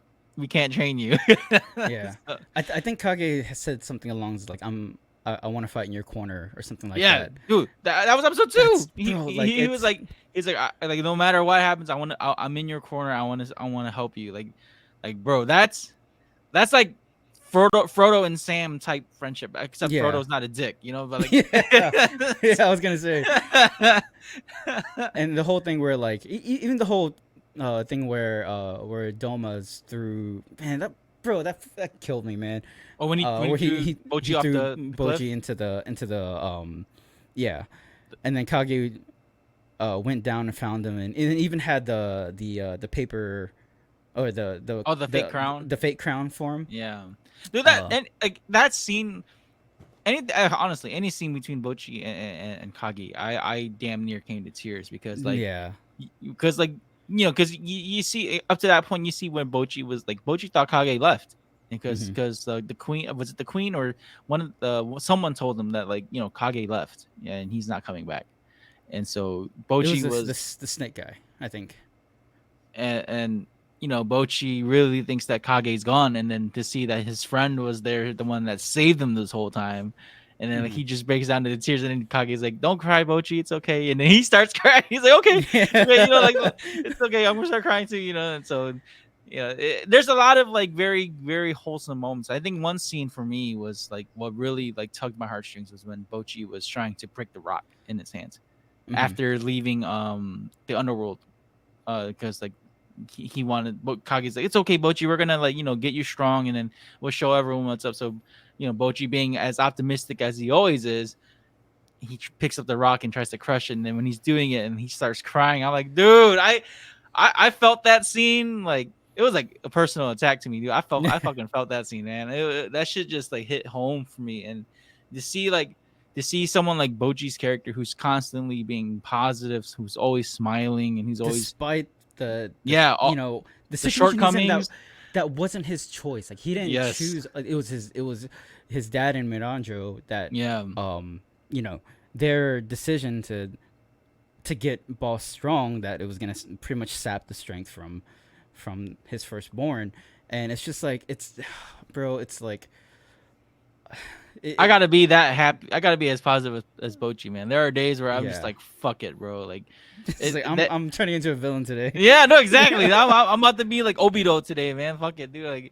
Like that's why I love Ranking Kings, because the story itself, and it just, like I said, the writing is so good. Like it's honestly a good motivating story for anyone who Hmm. feels like the world's against them. Like, dude, Bochi is literally deaf and cannot speak, and he's weak.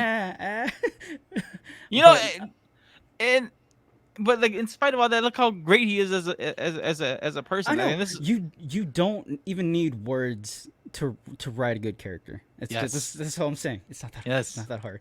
Actually, it is. But What else? What else?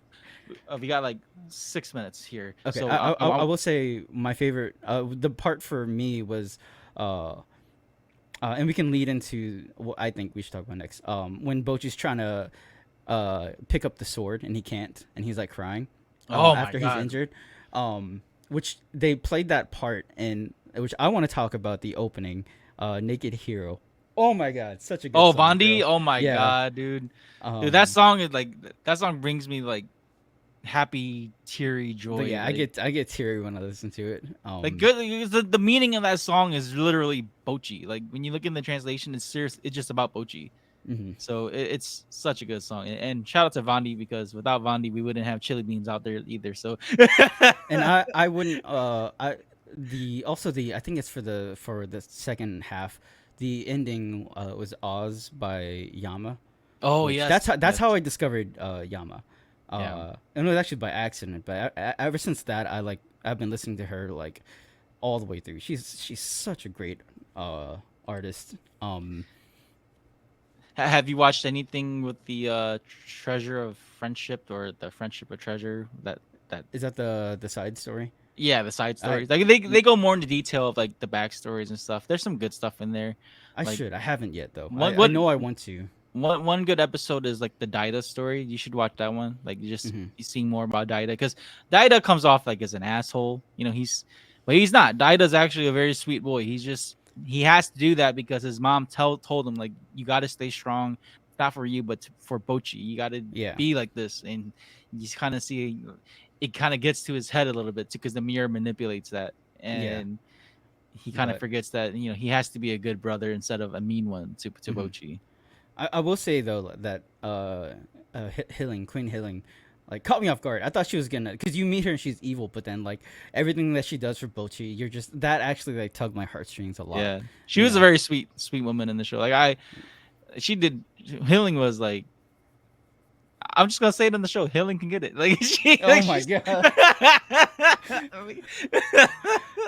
but she was like, she's an awesome character, man. Like No, yeah, because you know, again, Bochi lost her mom, and you think that she's really harsh, and you think she's the evil stepmother, but no, she actually ends up really loving and caring, and like, you know, when she learned about Boji, like disappearing, she pretty much went out to go search for him, right, Yeah. or something like that. And it just goes to show that like her mother's love is that strong, for him. So Okay, great. before we do anything, sir. Speaking of that's the scene where Bochi sees his mom. When Bochi and Kage see their moms in the afterlife, Mhm. bro. Mm. Watching that scene again, like after the second, because I watched it in dubbed with Lynn and Bobby. Watching that shit again, dude, like I legit almost cried. I was Yeah. like the first time watching it was very sad, but like watching it again and kind of like now that you understand the context of what's happening, and like seeing that, you know, Bochi really all he really was looking for was like a parent's love type thing. Like he wanted approval, like, and Yeah. he couldn't get that from his dad. His dad's dead, and then like you see him look at his mom, and like he was like, oh my god, just thinking about it now makes me very like emotional, because it's such a sad thing to see. And then you see Kage like wanting to go to his mom, and then he chooses not to. You know, he's like, I made a promise to Bochi, I'll come back. When it's my turn, I'll come back. You know. You know what's the crazy thing? As for the time that we've been talking about the show, we haven't even really mentioned any of the fight scenes or the animation. It's Oh just, my god, yeah, no. even though those are good, it's We're so talking about the good. emotional aspect of the show. Like our time's up. We got 2 minutes left. That's how good this show is. Like you don't even think about the fights anymore. You think about the emotional impact that these characters and the writing has, and that's why Ranking of Kings is fucking phenomenal.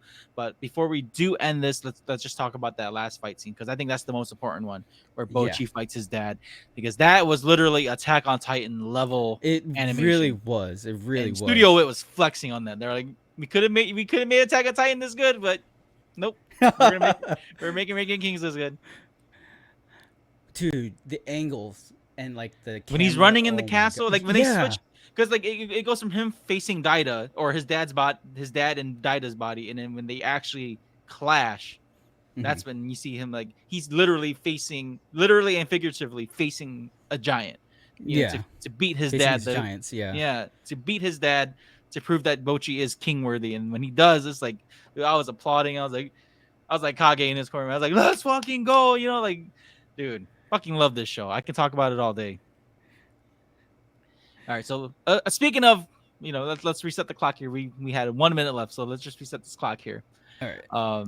Speaking of great kids, Anya in Spy Family Core 2 was again hilarious, because now we got to see her with Bond and her going out of her way to get Bond into the family. You know, I think one of Mhm. my favorite parts was when like she tries to warn Lloyd and his team on the door. Like there's a bomb, and she wrote it in like ketchup and some Yeah, shit. Yeah. So, like Anya's hilarious, because like she knows the world is at stake, and she wants to be a spy like Lloyd and her dad, and But she she doesn't want to wants to help. expose her abilities, so Yeah, so it's like it's. I love Spy Family, bro. Like that's why I'm reading the manga. I love this show, dude. Spy Family is a whole different take on shonen. It's just, and you know, you told me that the writer wasn't even like into this story, but right, what yeah. it's just crazy. Like the thing that you're not into is one of the best works that you've It's made. just It's weird how fucking that works phenomenal, man. as an artist. It's just weird how that works. So what was your thoughts on Core 2? You know, like aside from all the funny moments, I know that like, one of your favorites was Fiona Frost. We'll get into that. I have a lot to say about Fiona Frost in a positive light. Ayana Sakura. But it was good. It was really good. It was like it's you get it's kind of more the same, but it's in a good way. When you have more of Yeah. the same in a good way, it's a good thing. They did add what I really did like is they added some of the um some more heavier aspects to it. Like there was a scene where Anya like envisions what would happen if Lloyd died, you know? It was Mhm. very grim. It was very like very Well, she sad. only saw that because Bond saw that. Oh yeah, that's right. Because Because yeah, Bond has premonition, and then she can read Bond's mind. right, that's right. But yeah, no, seeing that, you, if I let me know if what I mentioned is from season one, because it was a while ago, and you know, it's the distinction from season one to season two. It's like because it's more of the same, and um, Uh, where Frankie, yeah, it is in season 2, where Frankie like falls in love with that girl and gets like, it doesn't go the way he wants, and then you see Lloyd come out and like has a drink with them, and he's kind of giving the whole like guy, what was it from the Flash, like guys But like guys, us I don't guess get don't the get girl. the girl. Yeah, yeah. Yeah. It's just like that whole talk and everything. It's just you there. It's just like these small bits of like real slices of life that are into it, that it kind of makes you feel really connected to the show, that I really liked. Then you go, you know, full opposite into like Fiona Frost. Oh my god. And when Anya reads her mind, and Yeah. Fiona's like crazy in love with Lloyd. That shit is so funny. Like that's like Anya is a walking meme, man. Like every expression she has, every face she makes, even in the manga, like everything is just memeable with this character. Like she's hilarious, man. Because and shout out to Animation Destination, man. Like another podcasting group that I listen to and that I hope to work with soon. But they talked about like how the audience is learning the story through Anya's point of view because she's the only one that can read minds. So it's like having a 4-year-old tell you a story, you know. So like I never thought of it that way, where like we're really watching this story unfold in the lens of Anya. That's what makes it so hilarious, because to her this is not life and death. This is She's the real protagonist. yeah, like this is just child's play. Like to her, it is like, oh my god, my mom's an assassin, my dad's a spy. Let's save the world. You know, like she Yeah. doesn't see like the true evil of the world because she's still a kid. Right, And right. but I do like that, you know, that in this, and especially in this second core, like you kind of learn more about Lloyd, learn a little bit more about Yor, and kind of see more of of how they like work together as a family. And then like again with Fiona Frost being hilarious as she is, trying to compete with Yor, and then like, you know, they had the whole tennis mission together, and she's like, if I can prove myself to Lloyd, then you know I can be his wife. And then Yeah. like even Anya was like, because Anya read her mind, Anya's like, no, you're like, yours the best mom, and like she's like hugging Yor. That shit was fucking hilarious. uh, the aquarium, was that core 1 or 2? Core 2. That was actually Core 2. the penguin episode. Yeah, yeah. Yeah, the penguin episode where Lloyd had to go on a mission while taking his family to the aquarium, and then that's when like Anya was trying to help, and then she gets like she's like, Mom, help! I'm I'm getting getting kidnapped. kidnapped. Yeah, she's getting kidnapped. You know, it's just funny seeing Anya trying to work around with Lloyd. Like she wants to be a spy. Like the episode where she goes to work with Lloyd, and like she's pretending to be a spy while Lloyd's working, because Lloyd's a doctor at that job, but to Right. Anya, she knows that he's a spy, so she's trying to do spy tactics, you know. And then that's when she Trying to gets help her, him pretty much. yeah. And then they save the kid from drowning, and that's when she gets That the scene, scar. that episode Yeah. is really good. Yeah. And then and then the star gets to her head. Yeah. Call me like what, Starlight Anya or something like that. Yeah. That shit is hilarious. Like and I love the dynamic between her and Damien too. Like Yeah. where you know, like Damien, like after reading the manga, like I really have grown to like Damien's character even more, because you know, Damien's character is so I can't find the right word for it, but like he's so, it's hard not to love him because of what he's gone through. Like he's Right. got so much to prove to his dad that he wants to be better than his brother. But like he at the same time, he's a kid, you know. So he's got all this pressure on him, and then you got someone dorky like Anya trying to one up you, you know. So Right, yeah. just, it's hilarious. Mean, even without reading the manga, it's like you already kind of get that vibe because you see him like on the phone with his dad, like you know, you can see that he's kind of just like yearning for his dad's like approval and presence, you know. That was another, it's just like, it's like the perfect mix of like fun comedy but also like real relatable heartfelt moments, and like where you see, you know, you could see yourself going through a situation like that, you know. It's hard to do that with like an action shonen jump anime, you know. Yeah. Even, but No, it's altogether. It's the whole. It's just a mixed bag of like I said, fun, Peanuts. comedy, peanuts, some outrageous stuff too. But no, yeah, it was really really great. It's a movie coming out next, right? Yes, the movie should. I think the movie's gonna drop this winter in Japan first, so most likely we'll probably get it in the spring. Definitely watching that for sure. The author himself is working on it too, so that's what makes it, because this is original work, so this is not Oh, nothing to okay. do with the manga. This is its own thing. And then I'm pretty sure you've seen like the promotions that they're doing right with Spy Family. Like they even did like a Mission Impossible poster. They did Oh, a I did street, see that. Yeah. they did a Street Fighter crossover like artwork where Yor and Anya are dressed like Chun Li and stuff. Hmm.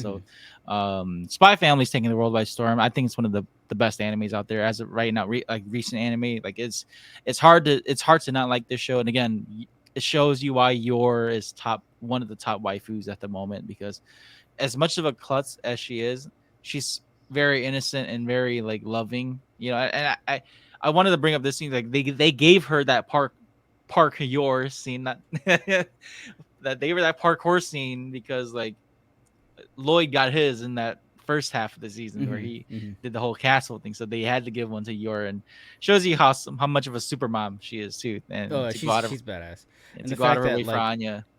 you still see her at anime, like her cosplaying, people cosplaying as her at anime cons. Like even this last one we went to, I think I saw like two or three this past Yeah, weekend. Um, I'm we surprised need though. more. Everyone, We need Fiona Frost cosplays. dude, go as Frankie, bro.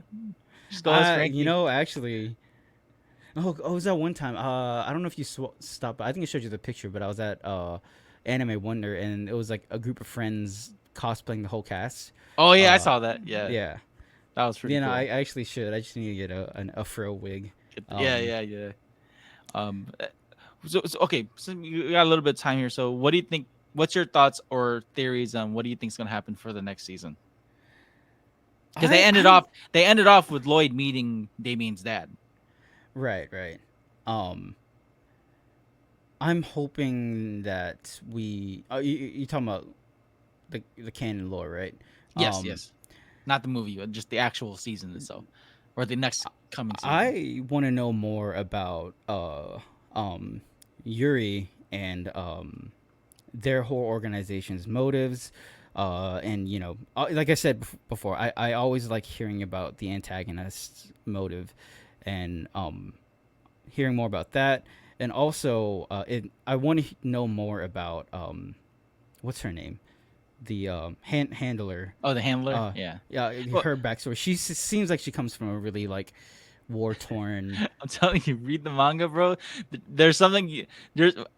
I'm not kidding. They don't go into her backstory completely, but there's a part. There's some details about her that I know that when you read about it, you're gonna be like, oh my god, Ricky's an asshole to me. Like, like I can see why you like the handler so much. So definitely read it. Yeah, but no, she's good. I actually forgot to mention her, but she's like definitely got the mommy energy. Yours mom, but handler's mommy. Um, And Fiona is stalker. and Fiona is I don't know. I just like yeah, she's kind of like the secret yandere, the low key yandere. But again, her voice actor Ayane Sakura, So good. um, Because voices. Huh. you wouldn't think like her, that say you would voice something like Fiona. You know, like that's what I thought. That's why I thought it was great, because like I would have never thought that she'd voice a character like Fiona, where Yeah. like the when you hear the inside voices, like she's like like goofy like Yeah. that. Um. But yeah, no. For those who don't know, she's the voice of Yae Miko, Yae Sakura from Honkai and Genshin. She voices Yotsuba from uh, Quintuplets, and she's also voicing one of the characters from an ongoing series of this season, which is Summer, My Happy Marriage. She just does a great job as whatever role she's playing. In the more recent series, My Happy Marriage, she actually plays the evil sister. So it's like her voice fits in so well with that, but it could also fit in with like um the kind of like mature-ish Ojo-sama voice, you know. Well, that's enough with Spy Family. I think we've covered enough of that now. I mean, again, like we said, it's a lot more of just the same thing from the first half. It's just more comedic moments, more storytelling. But I can't wait for the movie, and I can't wait for the next season. And Michael, like I said, read the manga because it's funny as hell. Um, Last topic here. So I know this anime just wrapped up recently. I think both dub and sub wrapped up already. So forgive me for not remembering their names, but of course we got to talk about Hell's Paradise, another series done by Mappa. That's the only reason I watched it because Mappa was doing it. Apparently the Trinity is Chainsaw Man, JJK, and Mappa.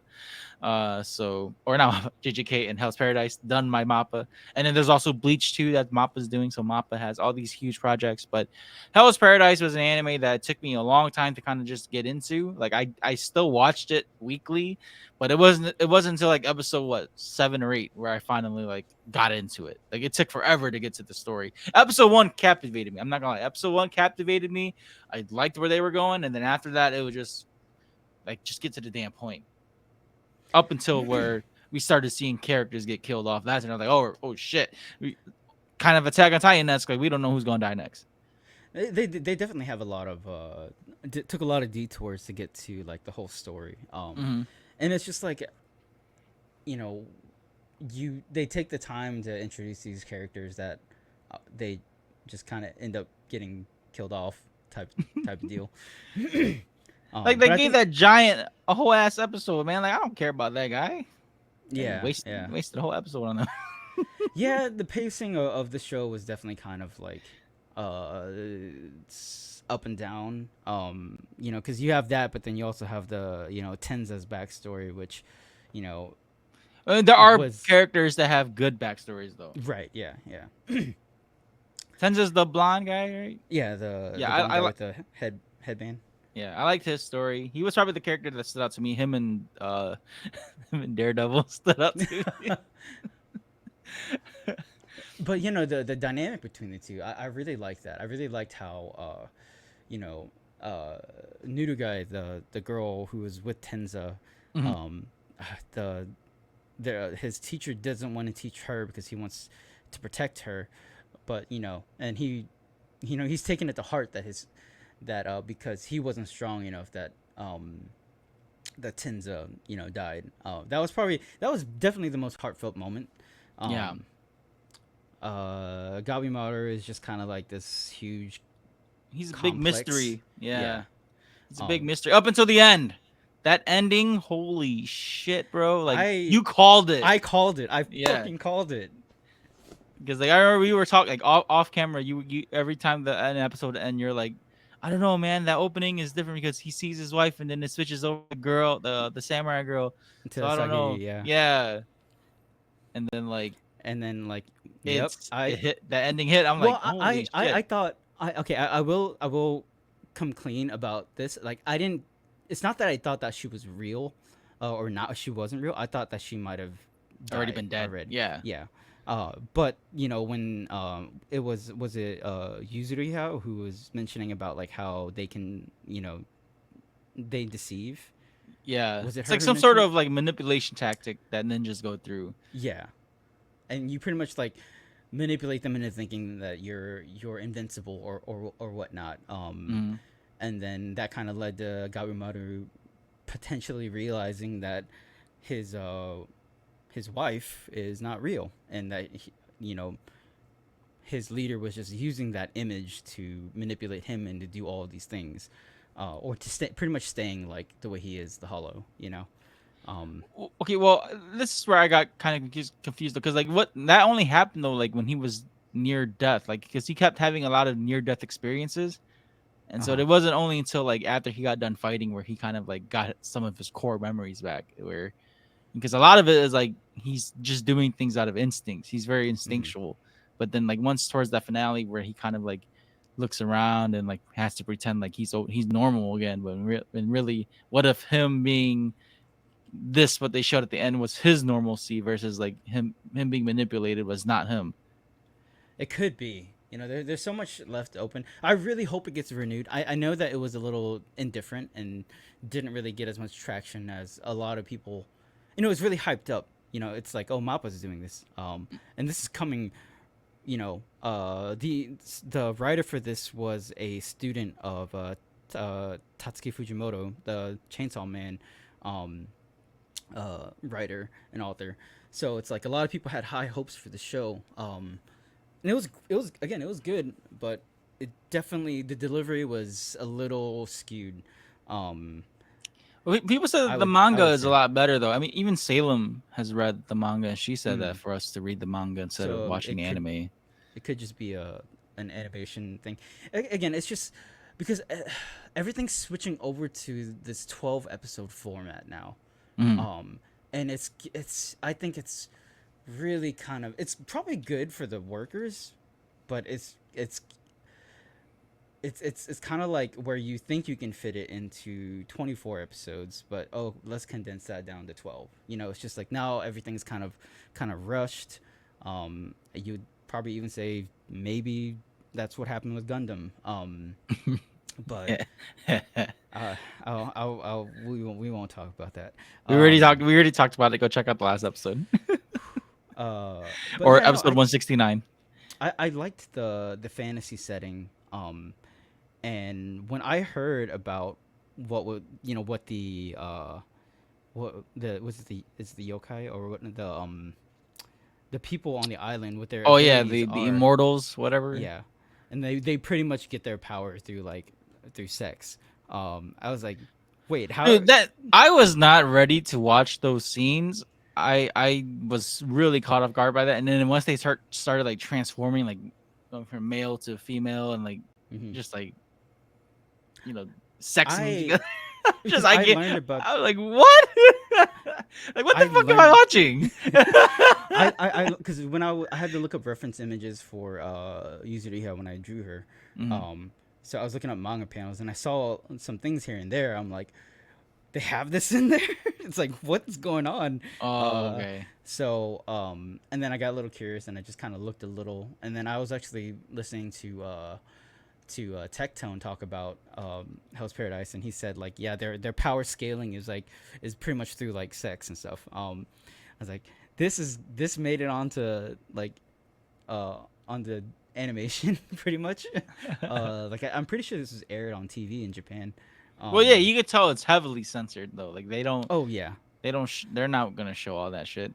yeah. But even the scenes where Sagiri is being like groped by the hands, Yeah, Uh, so that was a bit much too. Even that, I got uncomfortable watching that shit. I was like, it's like, yo, like, yeah, y'all gotta chill out with all the sexual shit. Like, I want to see someone die instead of groped. It was a yeah, bit much. But it had like that '90s anime and that's '80s and that's. I kind was of feel actually to it, I was thinking like about going there, but once upon a time, like anime. Ninja Scroll. Like it's kind of Yeah, like that.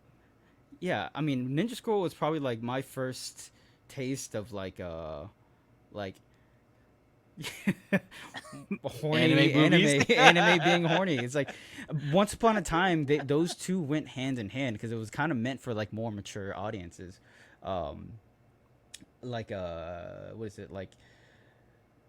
Even the Fatal Fury movies, Yeah, just yeah. Mai being and like the her old kids the flying Street out and Fighter. shit. Yeah, Chun Li's showers. I remember we were at your place one time and we were watching that in Oh the my basement. god, dude! And Like, our girl you- cousins were like, it's like y'all are gross. yeah, yeah. Because we were watching the actual Japanese one, not the English dub one. So like Yeah. the Japanese one had the actual shower scene, but yeah, Mhm. it had like the '90s esque kind of feel to it. So that's or like the late '80s '90s esque feel to it. That's what made this animation kind of stand out ish. But overall, Times like times have changed, I yeah, I guess. mean, overall, did I personally like this anime? I thought it was all right. The actors, everyone did good. Sub dub, they all did good. Hmm. I just wish that they kind of just hurried up the story, like just get to all the good parts. Because, like I said, it took me to like episode 6 or 7 to finally kind of get into it. Yeah, I mean, I had it on kind of a pedestal because I heard again it was from Fujimoto's pupil and done by Mappa. I was like, oh, and I liked kind of the era of the setting is kind of like more like feudal Japan, sort of. Hmm.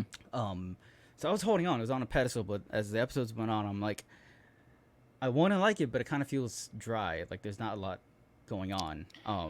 I'd say the only thing that really got me interested, or at least this part of the story that got me interested, was when you find out who that little girl is, and like Oh how they yeah, were like using her like to kind of breed, which was super yeah. fucked up. And then the Groot character, the tree character, how he believe Groot. how he believed that like if we worship these beings that we would be okay, just to find out that like it They was were being all that was, manipulated. yeah, all that was Yeah. wrong. That part was like holy shit. But to touch up on the powers, you're talking about power scaling. Like dude, when they were talking about like chi and aura and like energy transferring, I was like bro, there's so much going on right now. Like they just It, I hate when animes get into like explaining powers. Like just make it simple, man. Like I ain't trying to learn about like all this shit, because like now you got to learn, okay, why does Gabimaru and the ninja girl and the brothers and the blind guy, like why are they so adaptable with these powers? Like they've already learned how to use their powers in some sense, and it just, oh my god, like just get to the fucking point. it was definitely a mixed bag. It wasn't the greatest. It could be worse, but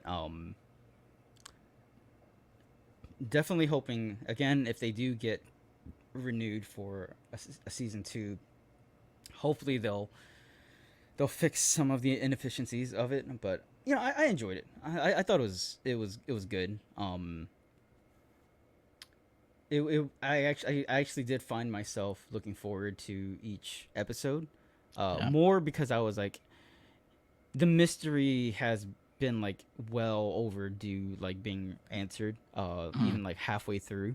But once you still find out about where we are now at the end of season one, it still kind of makes you wonder, a whole lot more because it still seems like they kept talking about another force outside. Yeah, Um, there's more than just the island. yeah, So there's potentially more enemies or even greater enemies. But the finale, I gotta say, the finale got me hooked. I'm really contemplating on reading the manga right now because I'm already caught up on JJK and I'm caught up on Chainsaw Man. I spoke with the voice actress Marissa Duran, who does the voice for uh Sagiri. Sagiri. Yeah, Sagiri, yeah, Sagiri. she voices her. So we kind of talked about that a little bit when I met her at KOCon. Hopefully I can get her on the podcast to talk about Hell's Paradise too. But it's, I don't know, man. Like that again, that finale got me hooked. So I'm honestly, as much as I kind of complained about the show, I'm honestly very excited to see where is Gabimaru going to go from here. Because now Right. he's at this point where he's like, okay, I gotta survive, and then also like, uh, who is he really? Yeah, it's Like kind of who? like he's like a dog off the leash now. Like we're gonna Yeah, figure out what his real nature is and what his real battle is gonna be. yeah. So Well, that's pretty much it. We wrapped up just in time.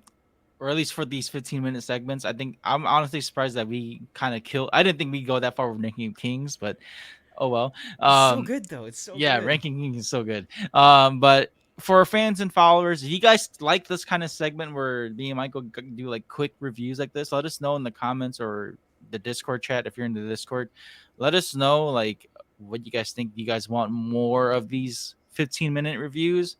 Like, would you rather have us do like a bunch of shows, do 15-minute reviews like that, or go back to the old format where I base, you know, a big chunk of the episode on a review and whatnot? Let us know. I think this works better for TV shows and anime, not so much movies. Because I honestly, when I do movie reviews, I think movies deserve in a whole episode versus like a show or a series, unless it's like a big one like Naruto or Dragon Ball Z. Mhm. But let us know what you guys think. Make sure you guys follow Michael on his socials. Go follow his artwork. Michael, I don't know if are you going to any conventions at all?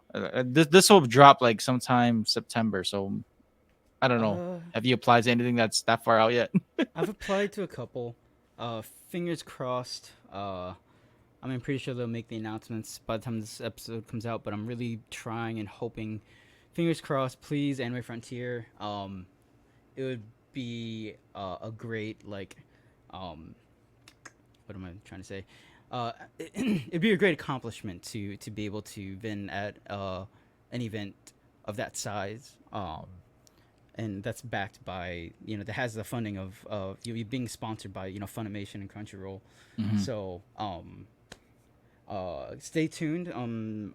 Really looking forward to that. There's a few more in between. They're kind of smaller. Haven't heard back from them yet. But the event I'm going to next, it will be have passed by the time this comes out, which is Otaku Tattoo Con here in Dallas. Mhm. So Okay. Well, excuse me. Well, again, follow Michael on the socials. I'll have that in the links in the description.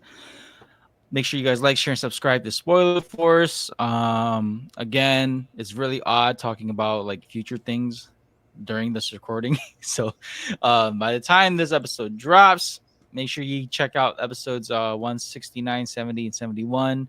Hopefully, I get some guests to fill in the episodes for 173 and 174. If not, then I don't know what I'm gonna do with those episodes because this unless you guys follow me on the social media, Spider-Man episodes have been pushed back. They're on the back burner for now, so I don't know when I'll do those. Also, I guess once episode 175, I'll be reviewing The Bear, the show that's on or not Netflix, but that's on FX, which is on Hulu. With What's in My Head podcast host Julian Hester. So look out for that one. I'll be making a special announcement on that too regarding the podcast. Other than that, thank you guys for watching and listening. Again, if you made it this far, thank you guys for tuning in this far. And again, let us know what you thought about these rapid fire reviews. If you want us to do more, or if you guys would like to have more people on and do more, like like a big segment of rapid fire reviews with more people. So that'd be something new. But until then, like, share, and subscribe. Make sure you follow Michael. Thank you guys, and have a great day.